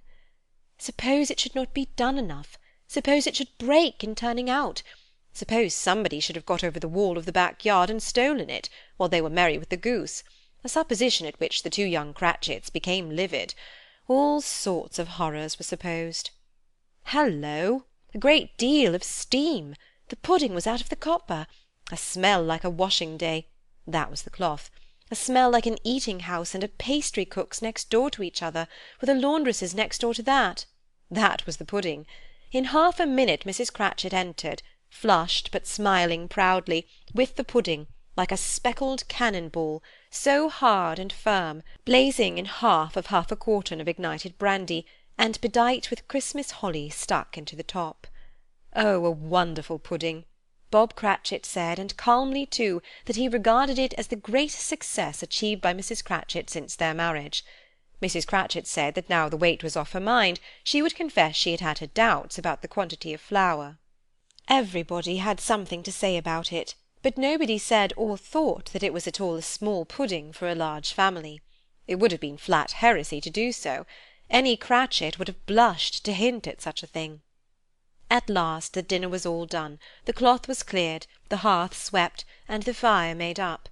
The compound in the jug being tasted, and considered perfect, apples and oranges were put upon the table, and a shovelful of chestnuts on the fire. Then all the Cratchit family drew round the hearth, in what Bob Cratchit called a circle, meaning half a one, and at Bob Cratchit's elbow stood the family display of glass, 2 tumblers, and a custard-cup without a handle. These held the hot stuff from the jug, however, as well as golden goblets would have done, and Bob served it out with beaming looks, while the chestnuts on the fire sputtered and cracked noisily. Then Bob proposed. A Merry Christmas to us all, my dears. God bless us. which all the family re-echoed. God bless us, every one, said Tiny Tim, the last of all. He sat very close to his father's side upon his little stool. Bob held his withered little hand in his, as if he loved the child, and wished to keep him by his side, and dreaded that he might be taken from him. Spirit, said Scrooge, with an interest he had never felt before. tell me if Tiny Tim will live. I see a vacant seat, replied the ghost. in the poor chimney corner, and a crutch without an owner, carefully preserved. If these shadows remain unaltered by the future, the child will die. No, no. said Scrooge. Oh, no, kind spirit, say he will be spared. If these shadows remain unaltered by the future, none other of my race will find him here, returned the ghost. What then? If he be like to die, he had better do it, and decrease the surplus population. Scrooge hung his head to hear his own words quoted by the spirit, and was overcome with penitence and grief. Man, said the ghost, if man you be in heart, not adamant, forbear that wicked cant until you have discovered what the surplus is, and where it is. Will you decide what men shall live, what men shall die? It may be that in the sight of heaven you are more worthless and less fit to live than millions like this poor man's child. O God, to hear the insect on the leaf pronouncing on the too much life among his hungry brothers in the dust. Scrooge bent before the ghost's rebuke, and trembling cast his eyes upon the ground. But he raised them speedily on hearing his own name. Mr. Scrooge, said Bob. I'll give you Mr. Scrooge, the founder of the feast. The founder of the feast, indeed, cried Mrs. Cratchit, reddening. I wish I had him here. I'd give him a piece of my mind to feast upon, and I hope he'd have a good appetite for it. My dear, said Bob. The children, Christmas Day. It should be Christmas Day, I'm sure, said she, on which one drinks the health of such an odious, stingy, hard, unfeeling man as Mr. Scrooge. You know he is, Robert. Nobody knows it better than you do, poor fellow. My dear, was Bob's mild answer. Christmas Day. I'll drink his health for your sake, and the day's, said Mrs. Cratchit. Not for his. Long life to him. A Merry Christmas and a Happy New Year. He'll be very merry and very happy, I have no doubt. The children drank the toast after her. It was the first of their proceedings which had no heartiness. Tiny Tim drank it last of all, but he didn't care twopence for it. Scrooge was the ogre of the family. The mention of his name cast a dark shadow on the party, which was not dispelled for full 5 minutes. After it had passed away, they were 10 times merrier than before, from the mere relief of Scrooge the Baleful being done with. Bob Cratchit told them how he had a situation in his eye for Master Peter, which would bring in, if obtained, full 5 and 6pence weekly. The 2 young Cratchits laughed tremendously at the idea of Peter's being a man of business, and Peter himself looked thoughtfully at the fire from between his collars, as if he were deliberating what particular investments he should favour when he came into the receipt of that bewildering income. Martha, who was a poor apprentice at a milliner's, then told them what kind of work she had to do, and how many hours she worked at a stretch, and how she meant to lie abed to-morrow morning for a good long rest, to-morrow being a holiday she passed at home. Also how she had seen a countess and a lord some days before, and how the lord is much about as tall as Peter. At which Peter pulled up his collar so high that you couldn't have seen his head if you had been there. All this time the chestnuts and the jug went round, and by they had a song about a lost child travelling in the snow, from Tiny Tim, who had a plaintive little voice, and sang it very well indeed. There was nothing of high mark in this. They were not a handsome family, they were not well dressed, their shoes were far from being waterproof, their clothes were scanty, and Peter might have known, and very likely did, the inside of a pawnbroker's. But they were happy, grateful, pleased with one another, and contented with the time, and when they faded, and looked happier yet in the bright sprinklings of the spirit's torch at parting, Scrooge had his eye upon them, and especially on Tiny Tim, until the last. By this time it was getting dark, and snowing pretty heavily, and as Scrooge and the spirit went along the streets, the brightness of the roaring fires in kitchens, parlours, and all sorts of rooms, was wonderful. Here the flickering of the blaze showed preparations for a cosy dinner, with hot plates baking through and through before the fire, and deep red curtains, ready to be drawn to shut out cold and darkness. There all the children of the house were running out into the snow to meet their married sisters, brothers, cousins, uncles, aunts, and be the first to greet them. Here again were shadows on the window-blind of guests assembling, and there a group of handsome girls, all hooded and fur-booted, and all chattering at once, tripped lightly off to some near neighbour's house, where, woe upon the single man who saw them enter, artful witches, well they knew it, in a glow. But if you had judged from the numbers of people on their way to friendly gatherings, you might have thought that no one was at home to give them welcome when they got there, instead of every house expecting company, and piling up its fires half-chimney high. Blessings on it, how the ghost exulted! How it bared its breadth of breast, and opened its capacious palm, and floated on, outpouring with a generous hand its bright and harmless mirth on everything within its reach. The very lamplighter who ran on before, dotting the dusky street with specks of light, and who was dressed to spend the evening somewhere, laughed out loudly as the spirit passed, though little kenned the lamplighter that he had any company but Christmas. And now, without a word of warning from the ghost, they stood upon a bleak and desert moor, where monstrous masses of rude stone were cast about, as though it were the burial-place of giants, and water spread itself wheresoever it listed, or would have done so, but for the frost that held it prisoner, and nothing grew but moss and furze, and coarse rank grass.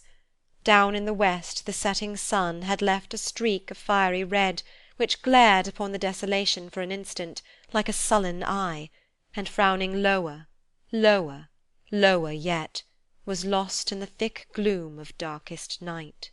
"What place is this?" asked Scrooge. "A place where miners live, who labour in the bowels of the earth," returned the spirit. "But they know me. See!" A light shone from the window of a hut, and swiftly they advanced towards it. Passing through the wall of mud and stone, they found a cheerful company assembled round a glowing fire. An old man and woman, with their children and their children's children, and another generation beyond that, all decked out gaily in their holiday attire. The old man, in a voice that seldom rose above the howling of the wind upon the barren waste, was singing them a Christmas song. It had been a very old song when he was a boy, and from time to time they all joined in the chorus. So surely as they raised their voices, the old man got quite blithe and loud, and so surely as they stopped, his vigour sank again. The spirit did not tarry here, but bade Scrooge to hold his robe, and passing on above the moor, sped whither? Not to see. To see. To Scrooge's horror, looking back, he saw the last of the land, a frightful range of rocks behind them, and his ears were deafened by the thundering of water, as it rolled and roared and raged among the dreadful caverns it had worn, and fiercely tried to undermine the earth. Built upon a dismal reef of sunken rocks, some league or so from shore, on which the waters chafed and dashed, the wild year through, there stood a solitary lighthouse. Great heaps of seaweed clung to its base, and storm-birds, born of the wind one might suppose as seaweed of the water, rose and fell about it, like the waves they skimmed. But even here 2 men who watched the light had made a fire, that through the loophole in the thick stone wall shed out a ray of brightness on the awful sea. Joining their horny hands over the rough table at which they sat, they wished each other Merry Christmas in their can of grog, and one of them, the elder too, with his face all damaged and scarred with hard weather, as the figurehead of an old ship might be, struck up a sturdy song that was like a gale in itself. Again the ghost sped on, above the black and heaving sea, on, until, being far away, as he told Scrooge, from any shore, they lighted on a ship. They stood beside the helmsman at the wheel, the look-out in the bow, the officers who had the watch, dark, ghostly figures in their several stations, but every man among them hummed a Christmas tune, or had a Christmas thought, or spoke below his breath to his companion of some bygone Christmas day, with homeward hopes belonging to it. And every man on board, waking or sleeping, good or bad, had had a kinder word for another on that day than on any day in the year, and had shared to some extent in its festivities, and had remembered those he cared for at a distance, and had known that they delighted to remember him. It was a great surprise to Scrooge, while listening to the moaning of the wind, and thinking what a solemn thing it was to move on through the lonely darkness over an unknown abyss, whose depths were as secrets as profound as death. It was a great surprise to Scrooge, while thus engaged, to hear a hearty laugh. It was a much greater surprise to Scrooge to recognise it as his own nephew's, and to find himself in a bright, dry, gleaming room, with the Spirit standing smiling by his side, and looking at that same nephew with approving affability. Laughed Scrooge's nephew. If you should happen, by any unlikely chance, to know a man more blessed in a laugh than Scrooge's nephew, all I can say is, I should like to know him too. Introduce him to me, and I'll cultivate his acquaintance. It is a fair, even-handed, noble adjustment of things, that while there is infection and disease and sorrow, there is nothing in the world so irresistibly contagious as laughter and good humour. When Scrooge's nephew laughed in this way, holding his sides, rolling his head, and twisting his face into the most extravagant contortions, Scrooge's niece by marriage laughed as heartily as he, and their assembled friends, being not a bit behindhand, roared out lustily. He said that Christmas was a humbug, as I live! Cried Scrooge's nephew. He believed it too! More shame for him, Fred, said Scrooge's niece indignantly. Bless those women, they never do anything by halves, they are always in earnest. She was very pretty, exceedingly pretty, with a dimpled, surprised-looking, capital face, a ripe little mouth, that seemed made to be kissed, as no doubt it was, all kinds of good little dots about her chin, that melted into one another when she laughed, and the sunniest pair of eyes you ever saw in any little creature's head. Altogether she was what you would have called provoking, you know, but satisfactory too. Oh, perfectly satisfactory. He's a comical old fellow, said Scrooge's nephew. That's the truth, and not so pleasant as he might be. However, his offences carry their own punishment, and I have nothing to say against him. I am sure he is very rich, Fred, hinted Scrooge's niece. At least you always tell me so. What of that, my dear? Said Scrooge's nephew. His wealth is of no use to him.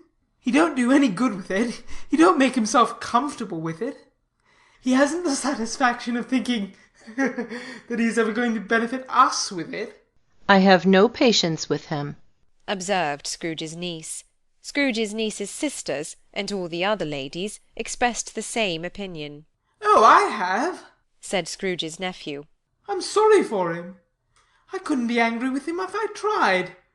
Who suffers by his ill whims? Himself, always.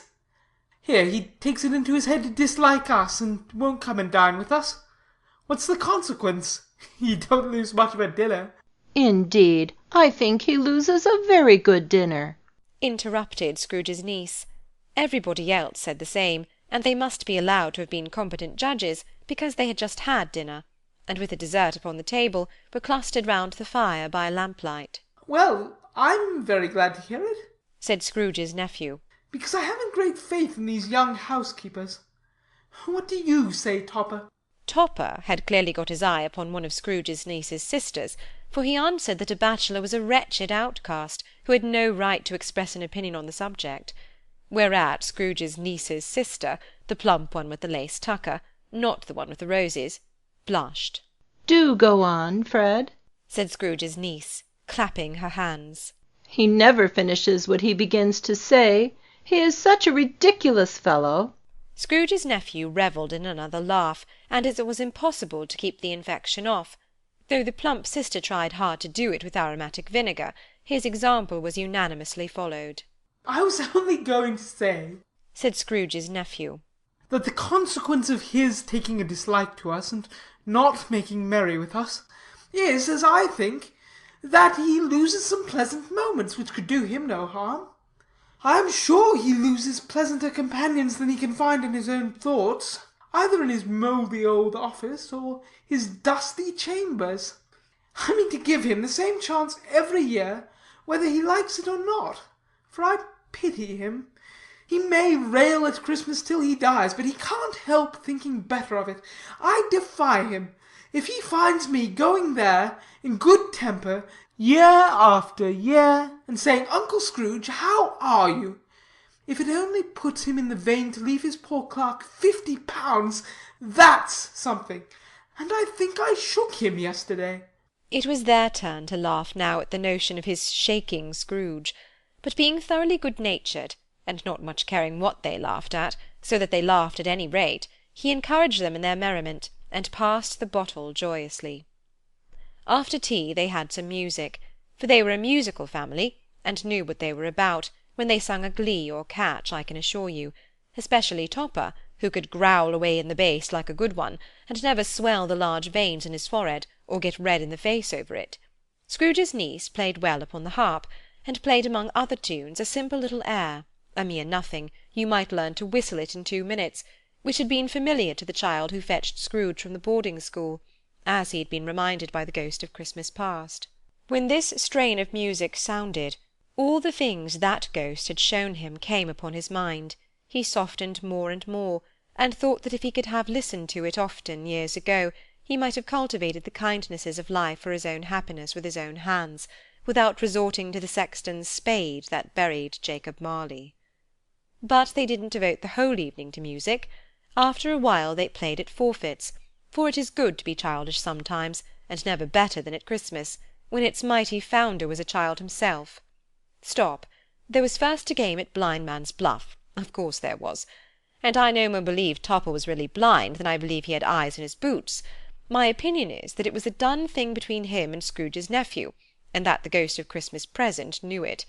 The way he went after that plump sister in the lace tucker was an outrage on the credulity of human nature, knocking down the fire-irons, tumbling over the chairs, bumping against the piano, smothering himself among the curtains. Wherever she went, there went he. He always knew where the plump sister was. He wouldn't catch anybody else. If you had fallen up against him, as some of them did, on purpose, he would have made a feint of endeavouring to seize you, which would have been an affront to your understanding, and would instantly have slided off in the direction of the plump sister. She often cried out that it wasn't fair, and it really was not. But when at last he caught her, when, in spite of all her silken rustlings and her rapid flutterings past him, he got her into a corner whence there was no escape, then his conduct was the most execrable. His pretending that it was necessary to touch her head-dress, and further to assure himself of her identity by pressing a certain ring upon her finger, and a certain chain about her neck, was vile, monstrous. No doubt she told him her opinion of it, when another blind man being in office, they were so very confidential together, behind the curtains. Scrooge's niece was not one of the blind man's bluff party, but was made comfortable with a large chair and a footstool, in a snug corner, where the ghost and Scrooge were close behind her. But she joined in the forfeits, and loved her love to admiration with all the letters of the alphabet. Likewise at the game of how, when, and where, she was very great, and to the secret joy of Scrooge's nephew, beat her sisters hollow, though they were sharp girls too, as Topper could have told you. There might have been 20 people there, young and old, but they all played, and so did Scrooge, for wholly forgetting in the interest he had in what was going on, that his voice made no sound in their ears, he sometimes came out with his guess quite loud, and very often guessed quite right too, for the sharpest needle, best Whitechapel, warranted not to cut in the eye, was not sharper than Scrooge, blunt as he took it in his head to be. The ghost was greatly pleased to find him in this mood, and looked upon him with such favour that he begged like a boy to be allowed to stay until the guests departed. But this, the spirit said, could not be done. Here is a new game, said Scrooge. 1 half-hour, Spirit, only one. It was a game called Yes and No, where Scrooge's nephew had to think of something, and the rest must find out what, he only answering to their questions yes or no, as the case was. The brisk fire of questioning to which he was exposed elicited from him that he was thinking of an animal, a live animal, rather a disagreeable animal, a savage animal, an animal that growled and grunted sometimes, and talked sometimes, and lived in London, and walked about the streets, and wasn't made a show of, and wasn't led by anybody, and didn't live in a menagerie, and was never killed in a market, and was not a horse, or an ass, or a cow, or a bull, or a tiger, or a dog, or a pig, or a cat, or a bear. At every fresh question that was put to him, the nephew burst into a fresh roar of laughter, and was so inexpressibly tickled that he was obliged to get up off the sofa and stamp. At last the plump sister, falling into a similar state, cried out, I have found it out. I know what it is, Fred. I know what it is. What is it? cried Fred. It's your Uncle Scrooge. Which it certainly was. Admiration was the universal sentiment, though some objected that the reply to "Is it a bear?" ought to have been yes, inasmuch as an answer in the negative was sufficient to have diverted their thoughts from Mr. Scrooge, supposing they had ever had any tendency that way. He's given us plenty of merriment, I am sure, said Fred, and it would be ungrateful not to drink his health. Here's a glass of mulled wine ready to our hand at the moment, and I say, Uncle Scrooge. Well, Uncle Scrooge, they cried. A Merry Christmas and a Happy New Year to the old man, whatever he is, said Scrooge's nephew. He wouldn't take it from me, but may he have it nevertheless. Uncle Scrooge! Uncle Scrooge had imperceptibly become so gay and light of heart that he would have pledged the unconscious company in return, and thanked them in an inaudible speech, if the ghost had given him time. But the whole scene passed off in the breath of the last word spoken by his nephew, and he and the spirit were again upon their travels. Much they saw, and far they went, and many homes they visited, but always with a happy end. The spirit stood beside sick beds, and they were cheerful; on foreign lands, and they were close at home; by struggling men, and they were patient in their greater hope; by poverty, and it was rich; in almshouse, hospital, and jail, in misery's every refuge, where vain man in his little brief authority had not made fast the door, and barred the spirit out, he left his blessing, and taught Scrooge his precepts. It was a long night, if it were only a night, but Scrooge had his doubts of this, because the Christmas holidays appeared to be condensed into the space of time they passed together. It was strange, too, that while Scrooge remained unaltered in his outward form, the ghost grew older, clearly older. Scrooge had observed this change, but never spoke of it, until they left a children's Twelfth-night party, when, looking at the spirit as they stood together in an open place, he noticed that its hair was grey. Are spirits' lives so short? asked Scrooge. My life upon this globe is very brief, replied the ghost. It ends tonight. Tonight? cried Scrooge. Tonight at midnight. Hark! The time is drawing near. The chimes were ringing the 11:15 at that moment. Forgive me if I am not justified in what I ask, said Scrooge, looking intently at the spirit's robe. but I see something strange and not belonging to yourself protruding from your skirts. Is it a foot or a claw? It might be a claw, for the flesh there is upon it, was the spirit's sorrowful reply. Look here. From the foldings of its robe it brought 2 children, wretched, abject, frightful, hideous, miserable. They knelt down at its feet, and clung upon the outside of its garment. Oh, man, look here. Look down here, exclaimed the ghost. They were a boy and a girl, yellow, meagre, ragged, scowling, wolfish, but prostrate, too, in their humility. Where graceful youth should have filled their features out, and touched them with its freshest tints, a stale and shrivelled hand, like that of age, had pinched and twisted them, and pulled them into shreds. Where angels might have sat enthroned, devils lurked, and glared out menacing. No change, no degradation, no perversion of humanity in any grade through all the mysteries of wonderful creation has monsters half so horrible and dread. Scrooge started back, appalled. Having them shown to him this way, he tried to say they were fine children, but the words choked themselves, rather than be parties to a lie of such enormous magnitude. Spirit, are they yours? Scrooge could say no more. They are man's, said the spirit, looking down upon them. and they cling to me, appealing from their fathers. This boy is ignorance, this girl is want. Beware them both, and all of their degree, but most of all beware this boy, for on his brow I see that written which is doom, unless the writing is erased. Deny it, cried the spirit, stretching out its hand towards the city. Slander those who tell it ye. Admit it for your factious purposes, and make it worse, and bide the end. Have they no refuge or resource? cried Scrooge. Are there no prisons? said the spirit, turning on him for the last time with his own words. Are there no workhouses? The bells struck 12. Scrooge looked about him for the ghost, and saw it not. As the last stroke ceased to vibrate, he remembered the prediction of old Jacob Marley, and lifting up his eyes, beheld a solemn phantom, draped and hooded, coming like a mist along the ground towards him. Chapter 4. The Last of the Spirits.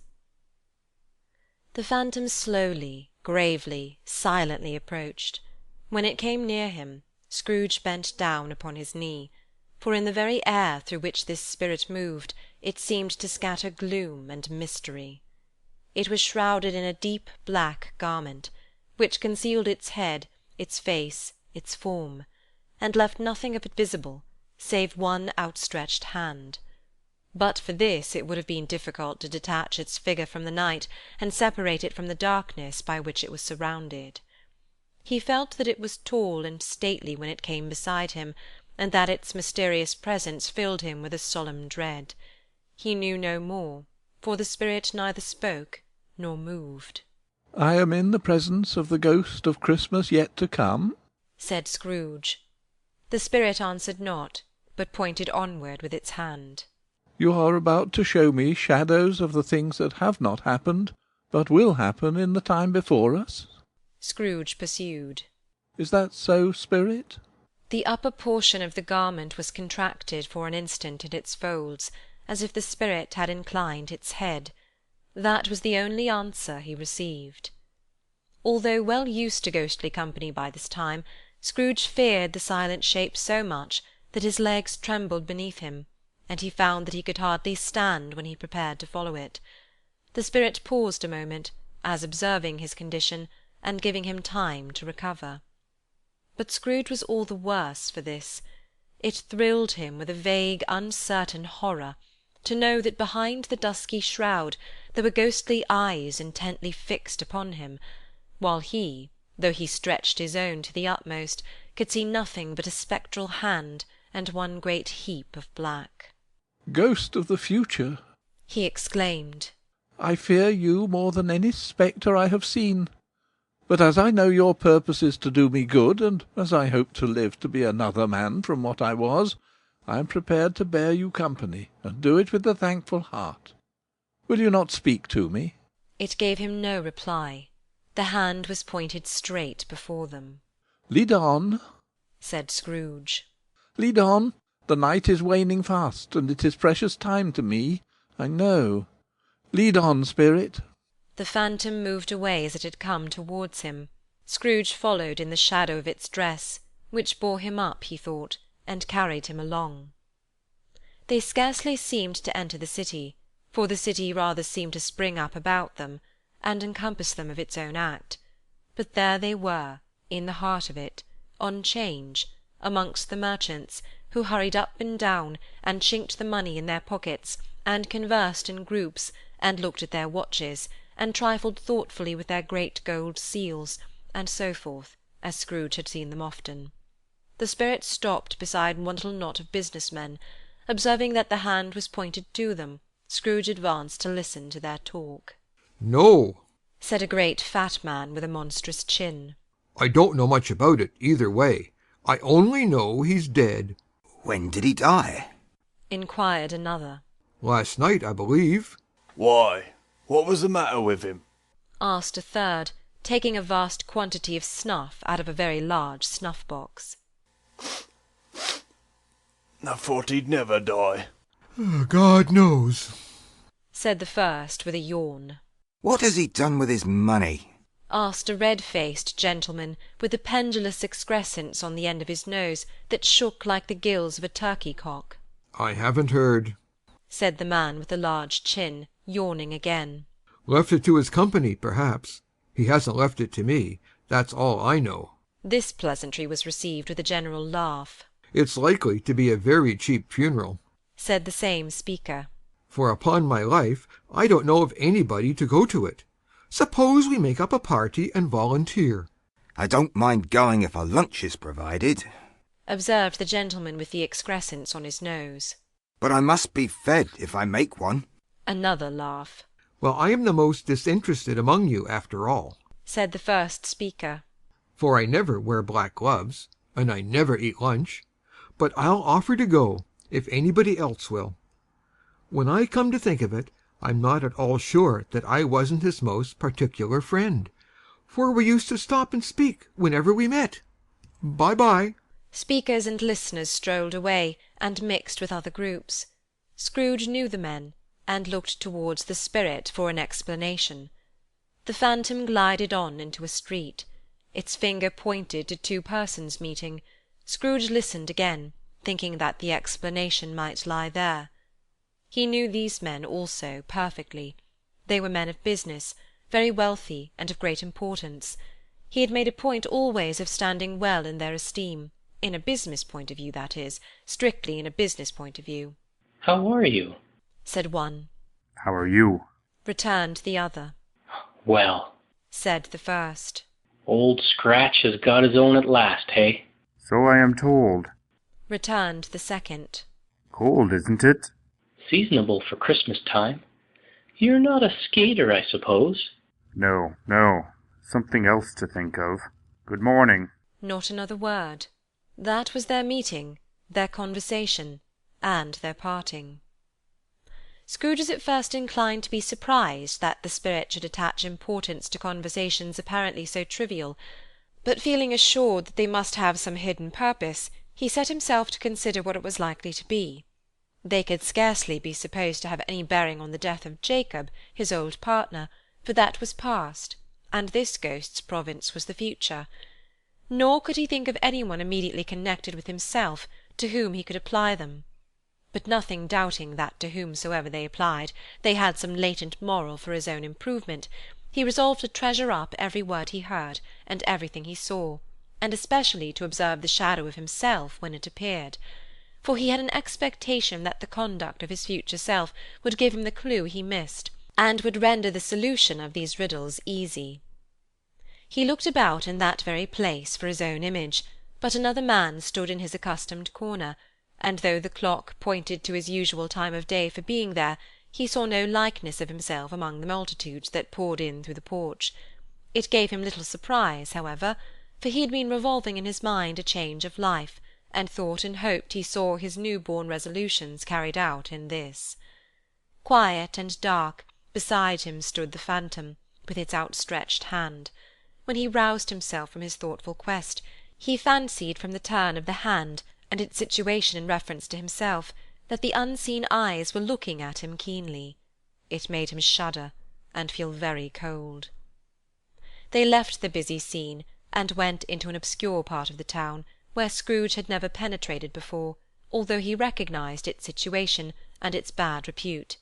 The ways were foul and narrow, the shops and houses wretched, the people half-naked, drunken, slipshod, ugly.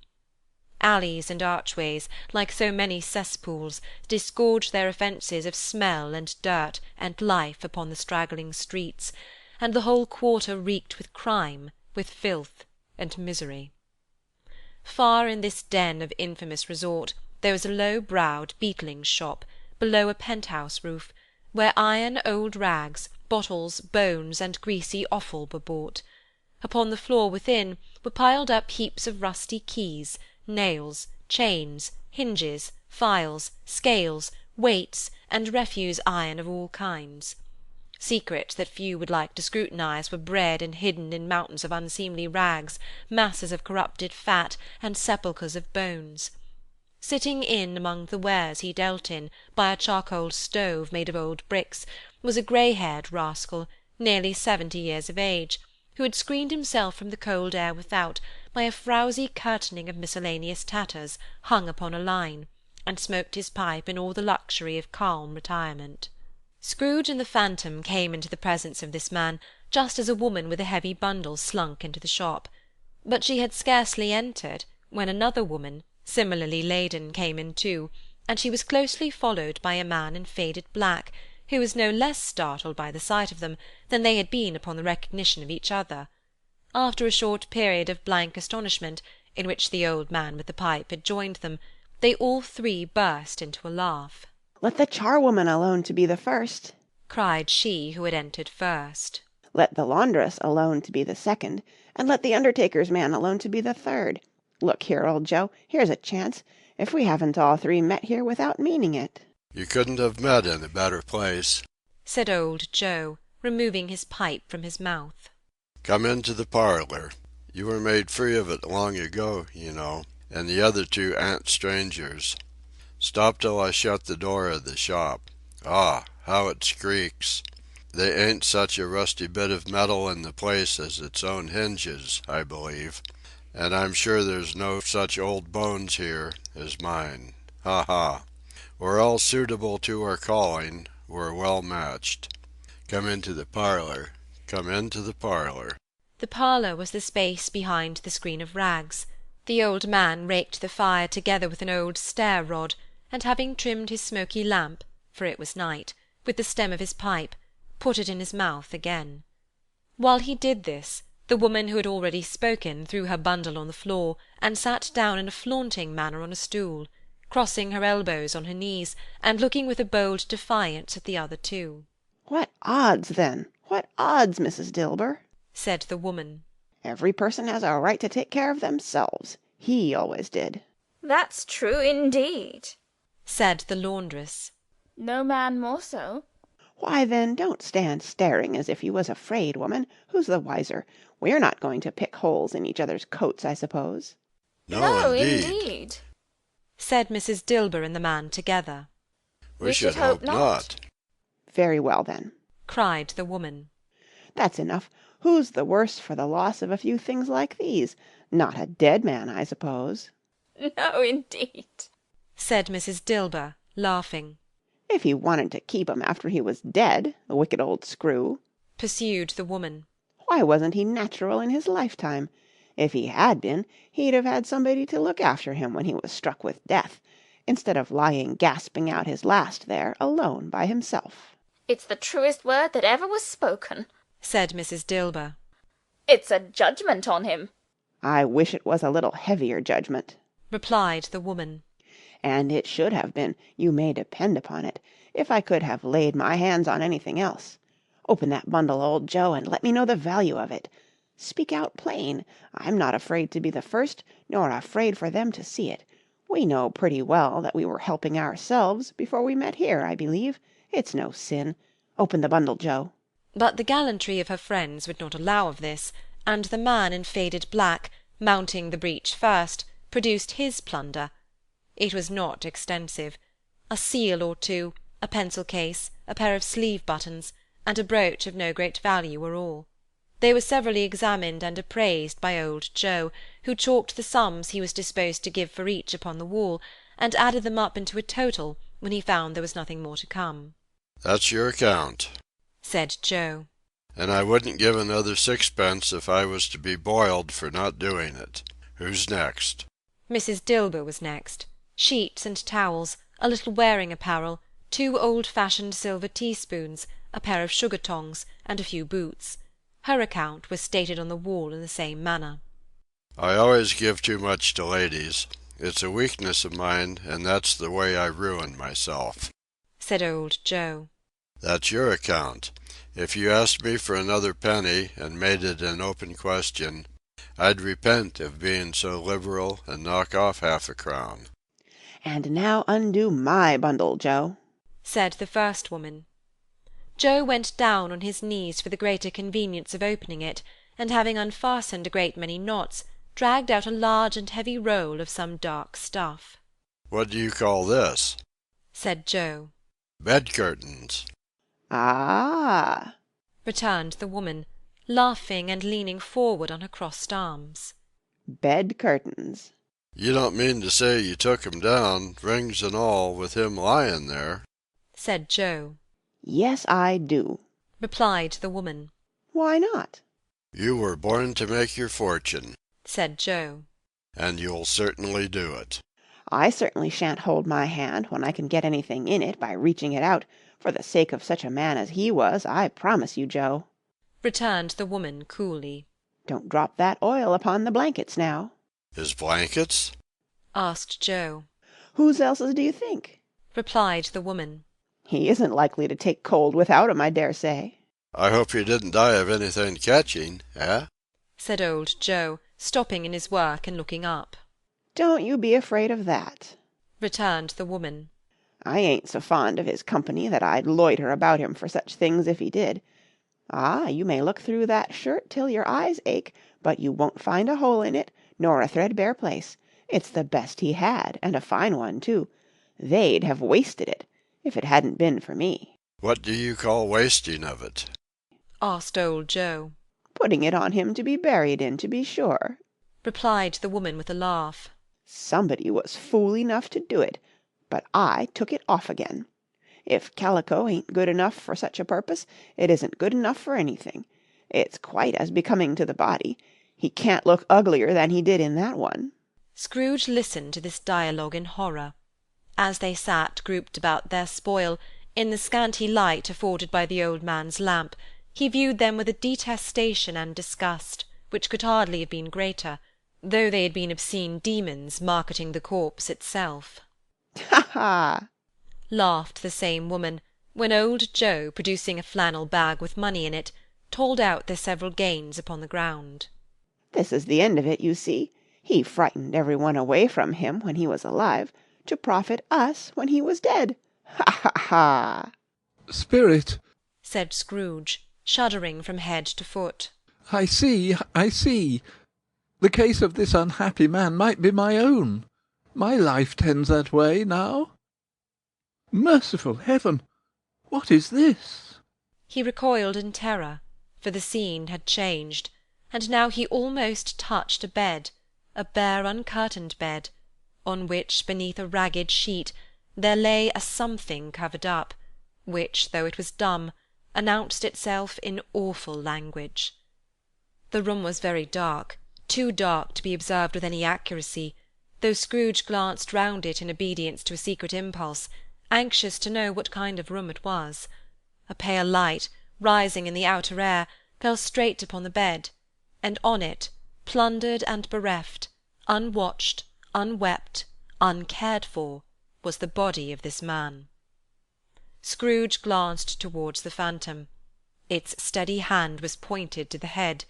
The cover was so carelessly adjusted that the slightest raising of it, the motion of a finger upon Scrooge's part, would have disclosed the face. He thought of it, felt how easy it would be to do, and longed to do it, but had no more power to withdraw the veil than to dismiss the spectre at his side. O cold, cold, rigid, dreadful death! Set up thine altar here, and dress it with such terrors as thou hast at thy command, for this is thy dominion. But of the loved, revered, and honoured head, thou canst not turn one hair to thy dread purposes, or make one feature odious. It is not that the hand is heavy, and will fall down when released.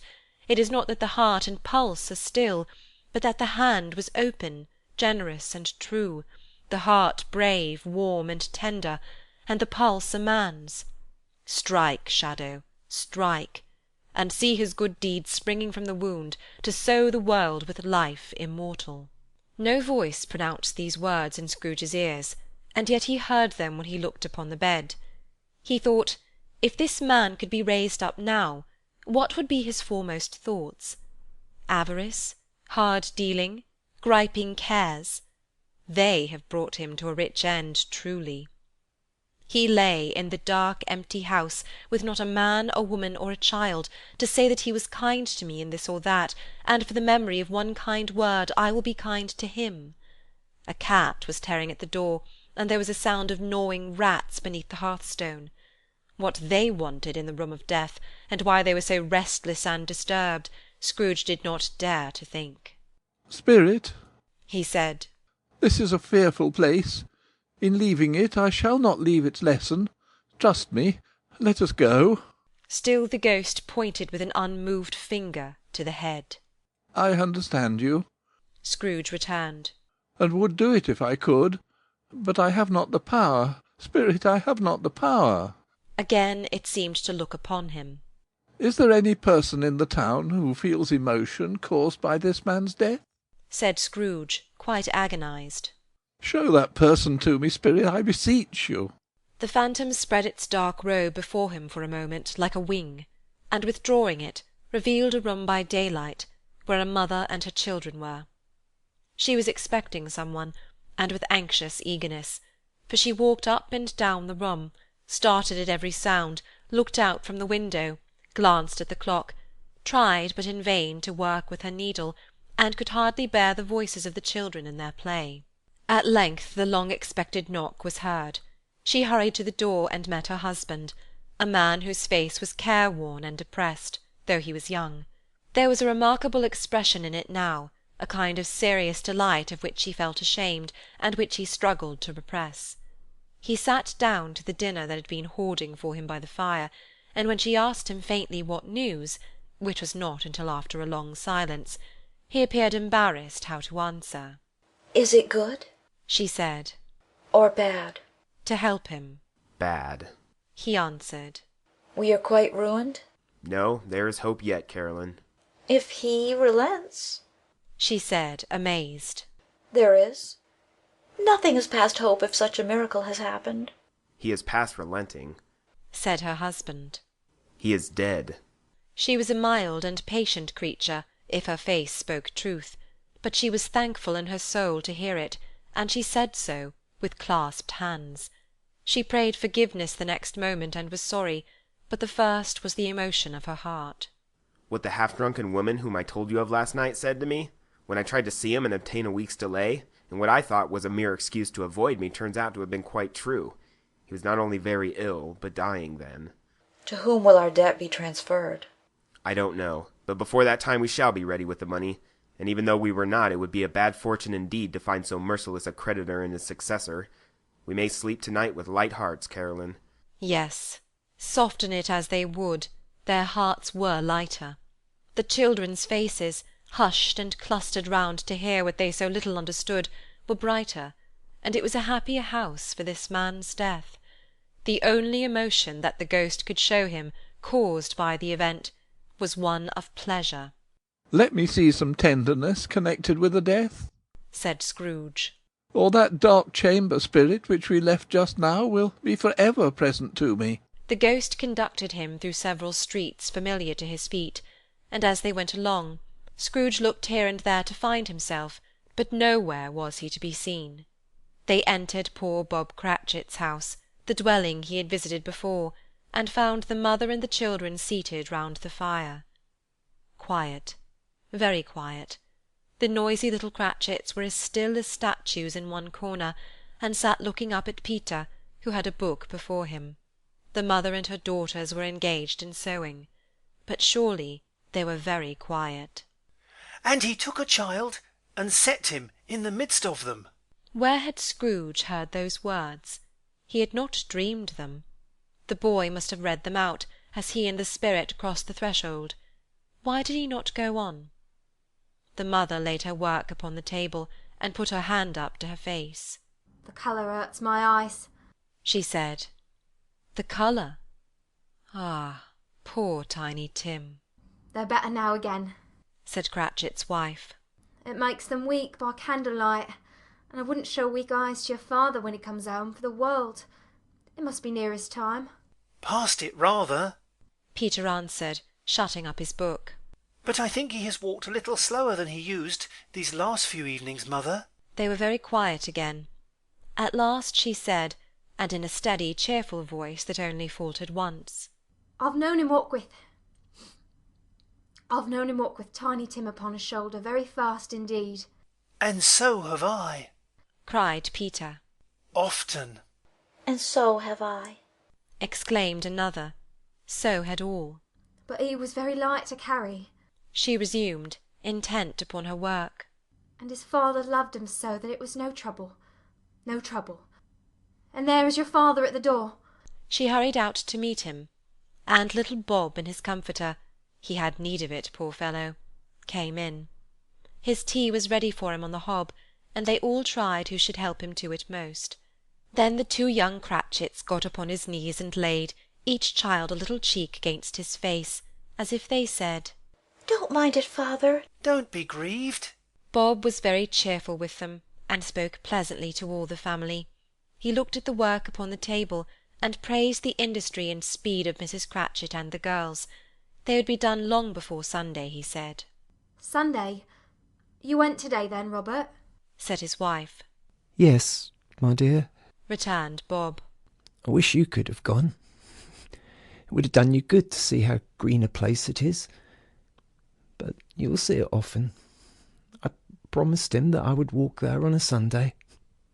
My little child, cried Bob. My little child. He broke down all at once. He couldn't help it.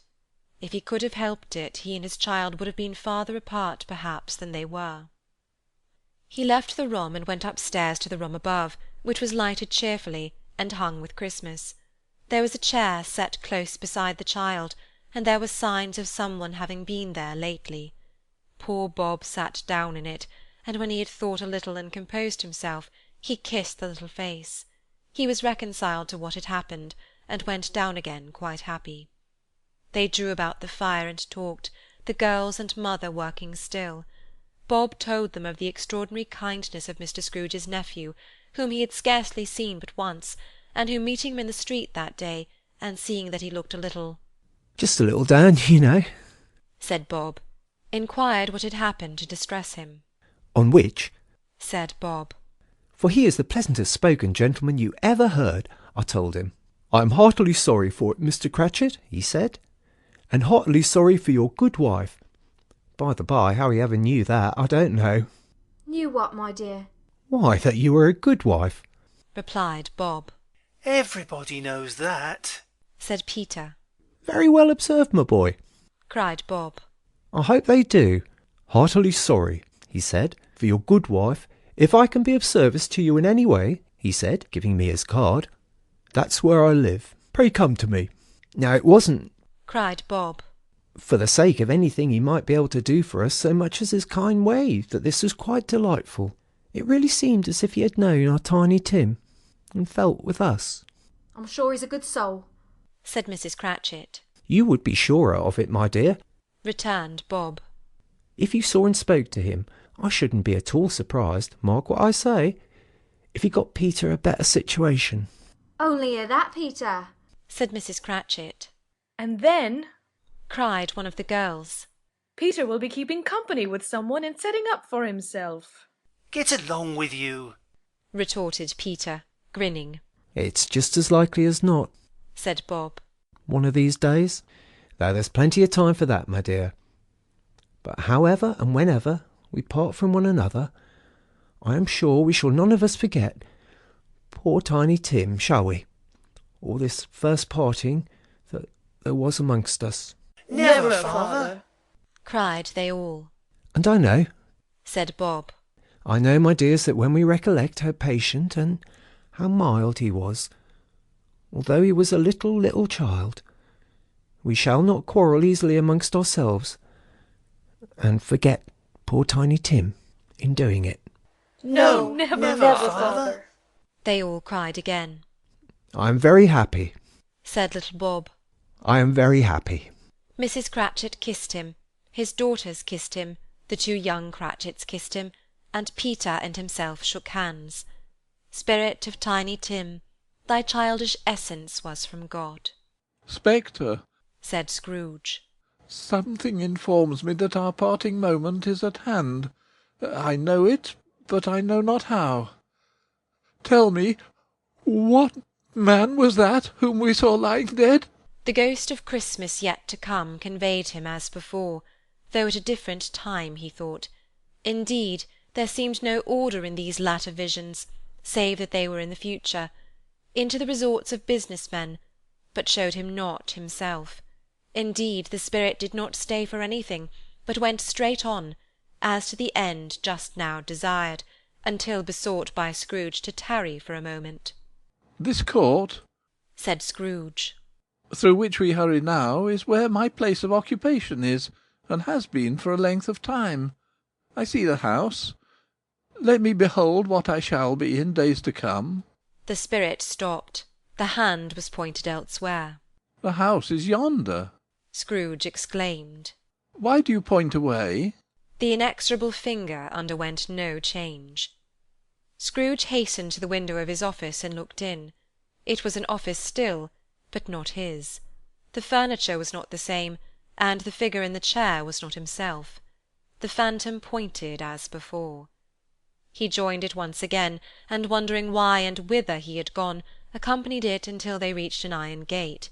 He paused to look round before entering. A churchyard. Here, then, the wretched man whose name he now had to learn lay underneath the ground. It was a worthy place, walled in by houses, overrun by grass and weeds, the growth of vegetation's death, not life, choked up with too much burying, fat with repleted appetite. A worthy place. The spirit stood among the graves and pointed down to one. He advanced toward it, trembling. The phantom was exactly as it had been, but he dreaded that he saw new meaning in its solemn shape. "Before I draw nearer to that stone to which you point," said Scrooge, "answer me one question.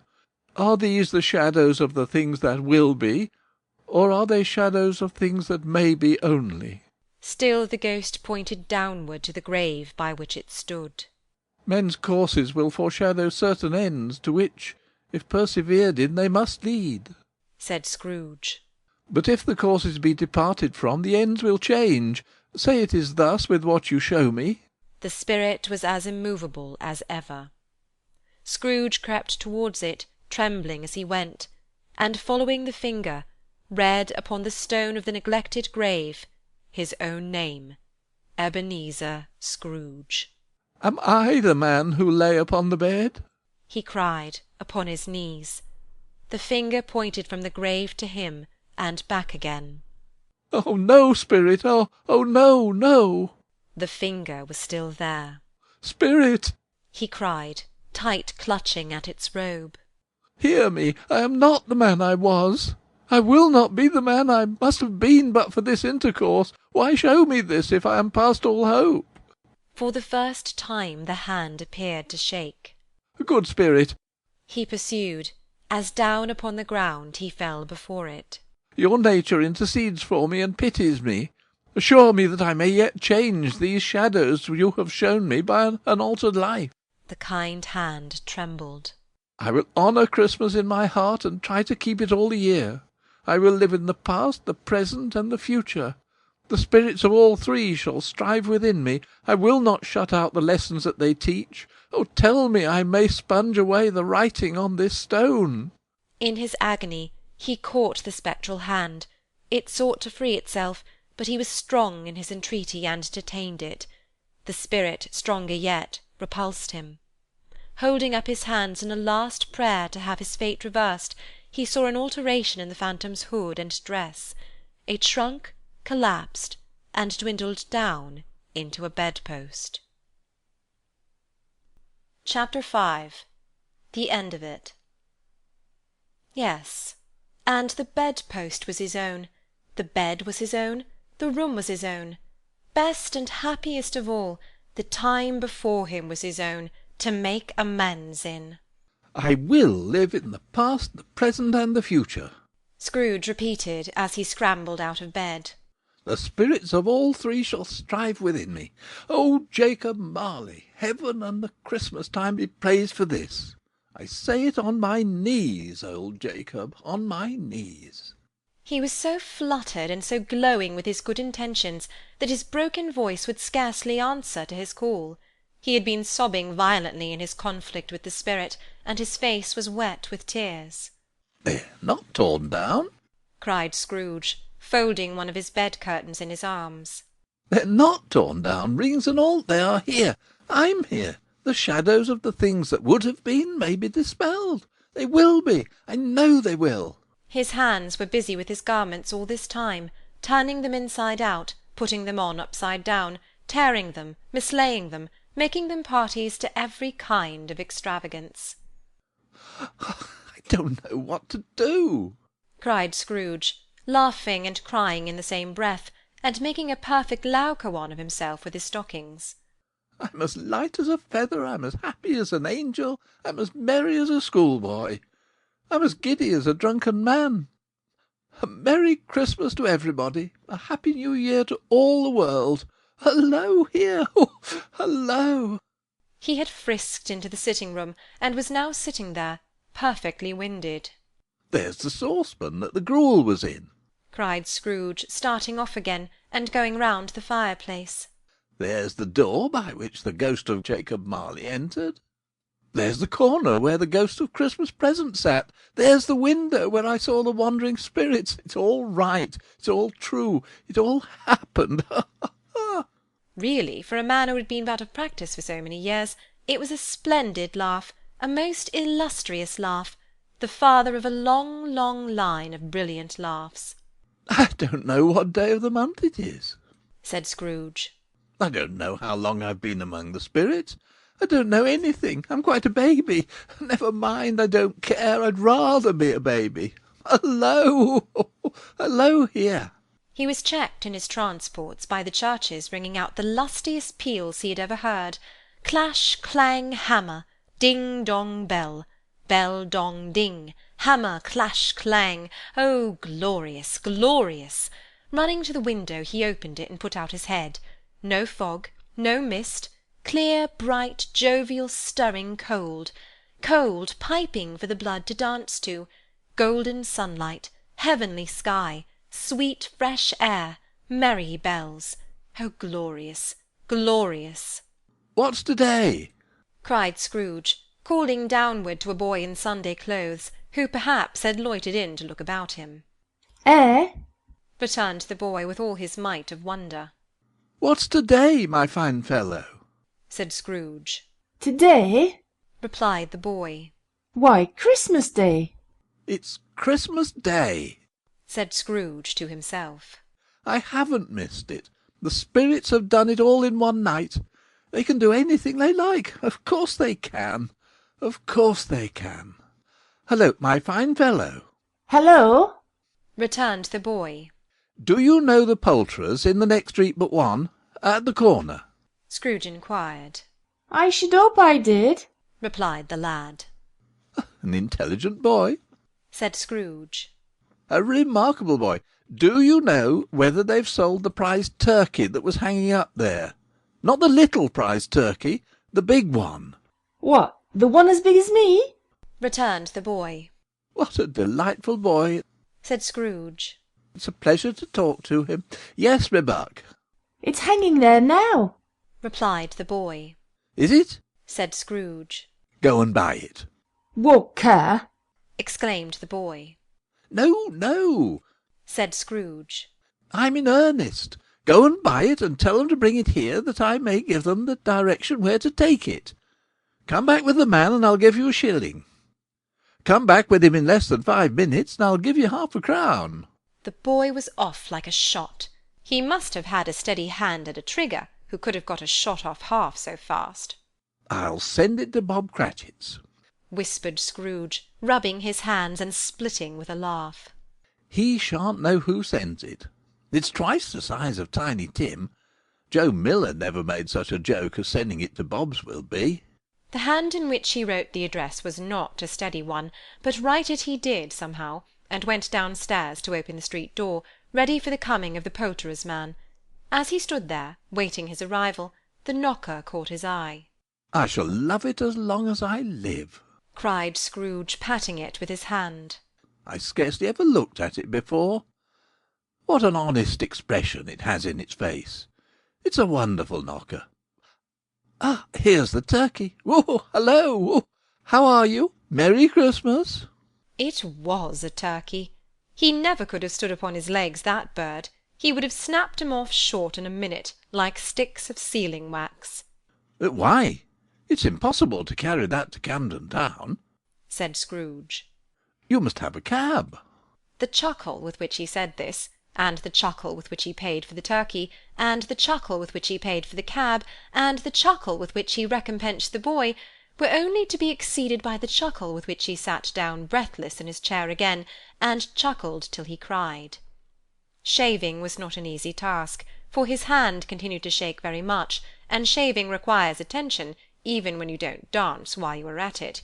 But if he had cut the end of his nose off, he would have put a piece of sticking plaster over it and been quite satisfied. He dressed himself all in his best, and at last got out into the streets.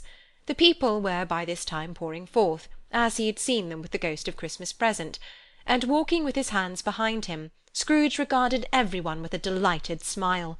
He looked so irresistibly pleasant, in a word, that 3 or 4 good-humoured fellows said, "Good morning, sir. A Merry Christmas to you." And Scrooge often said afterwards that of all the blithe sounds he had ever heard, those were the blithest in his ears.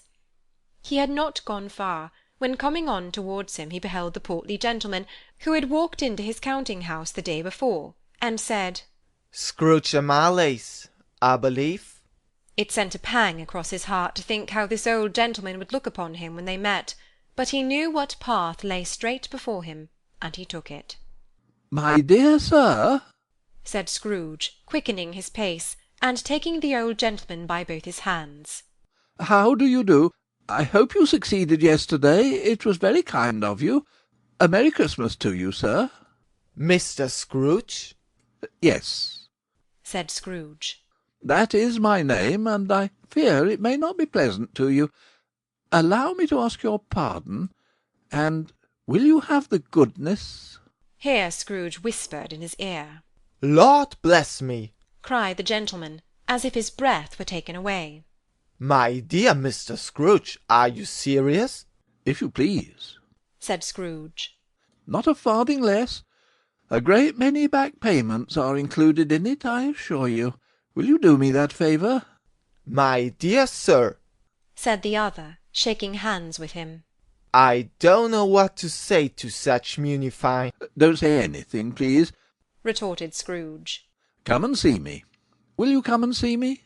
"I will," cried the old gentleman, and it was clear he meant to do it. "Thank ye," said Scrooge. "I'm much obliged to you. I thank you 50 times. Bless you." He went to church, and walked about the streets, and watched the people hurrying to and fro, and patted children on the head, and questioned beggars, and looked down into the kitchens of houses, and up to the windows, and found that everything could yield him pleasure. He had never dreamed that any walk, that anything, could give him so much happiness. In the afternoon he turned his steps toward his nephew's house. He passed the door a dozen times before he had the courage to go up and knock, but he made a dash, and did it. "Is your master at home, my dear?" said Scrooge to the girl. "Nice girl. Very." Yes, sir. "Where is he, my love?" said Scrooge. He is in the dining room, sir, along with the mistress. I'll show you upstairs, if you please." "Thank ye. He knows me," said Scrooge, with his hand already on the dining-room lock. "I'll go in here, my dear." He turned it gently, and sidled his face in round the door. They were looking at the table, which was spread out in great array, for these young housekeepers are always nervous on such points, and like to see that everything is right. "Fred," said Scrooge. Dear heart alive, how his niece by marriage started! Scrooge had forgotten for the moment about her sitting in the corner with the footstool, or he wouldn't have done it on any account. "Why, bless my soul!" cried Fred. "Who's that?" "It's I, your Uncle Scrooge. I've come to dinner. Will you let me in, Fred?" Let him in? It is a mercy he didn't shake his arm off. He was at home in 5 minutes. Nothing could be heartier.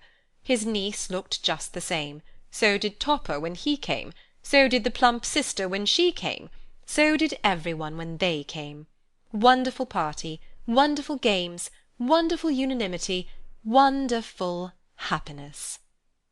But He was early at the office next morning. Oh, he was early there. If he could only be there first, and catch Bob Cratchit coming late, that was the thing he had set his heart upon. And he did it. Yes, he did. The clock struck 9. No Bob. 1/4 past. No Bob. He was full 18 minutes and a half behind his time. Scrooge sat with his door wide open, that he might see him come into the tank. His hat was off before he opened the door, his comforter too. He was on his stool in a jiffy, driving away with his pen, as if he were trying to overtake 9 o'clock. "Hello," growled Scrooge in his accustomed voice, as near as he could feign it. "What do you mean by coming here at this time of day?" I am very sorry, sir. said Bob. I am behind my time. "You are?" repeated Scrooge. "Yes, I think you are. Step this way, sir, if you please." It's only once a year, sir. pleaded Bob, appearing from the tank. It shall not be repeated. I was making rather merry yesterday, sir. "Now, I'll tell you what, my friend," said Scrooge. "I'm not going to stand this sort of thing any longer. And therefore," he continued, leaping from his stool, and giving Bob such a dig in the waistcoat that he staggered back into the tank again. "and therefore, I am about to raise your salary." Bob trembled, and got a little nearer to the ruler. He had a momentary idea of knocking Scrooge down with it, holding him, and calling to the people in the court for help and a strait waistcoat. "A Merry Christmas, Bob," said Scrooge, with an earnestness that could not be mistaken, as he clapped him on the back. "A merrier Christmas, Bob, my good fellow, than I have given you for many a year. I'll raise your salary, and endeavour to assist your struggling family, and we will discuss your affairs this very afternoon, over a Christmas bowl of smoking bishop. Bob, make up the fires, and buy another coal-scuttle before you dot another I, Bob Cratchit." Scrooge was better than his word.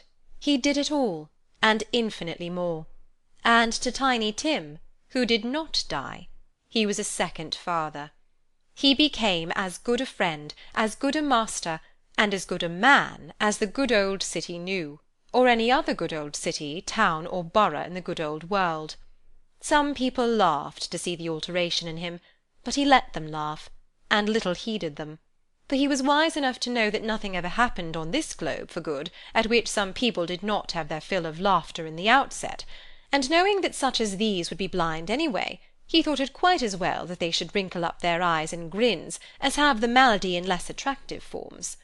His own heart laughed, and that was quite enough for him. He had no further intercourse with spirits, but lived upon the total abstinence principle ever afterwards, and it was always said of him that he knew how to keep Christmas well, if any man alive possessed the knowledge. May that be truly said of us, and all of us. And so, as Tiny Tim observed, God bless us, every one.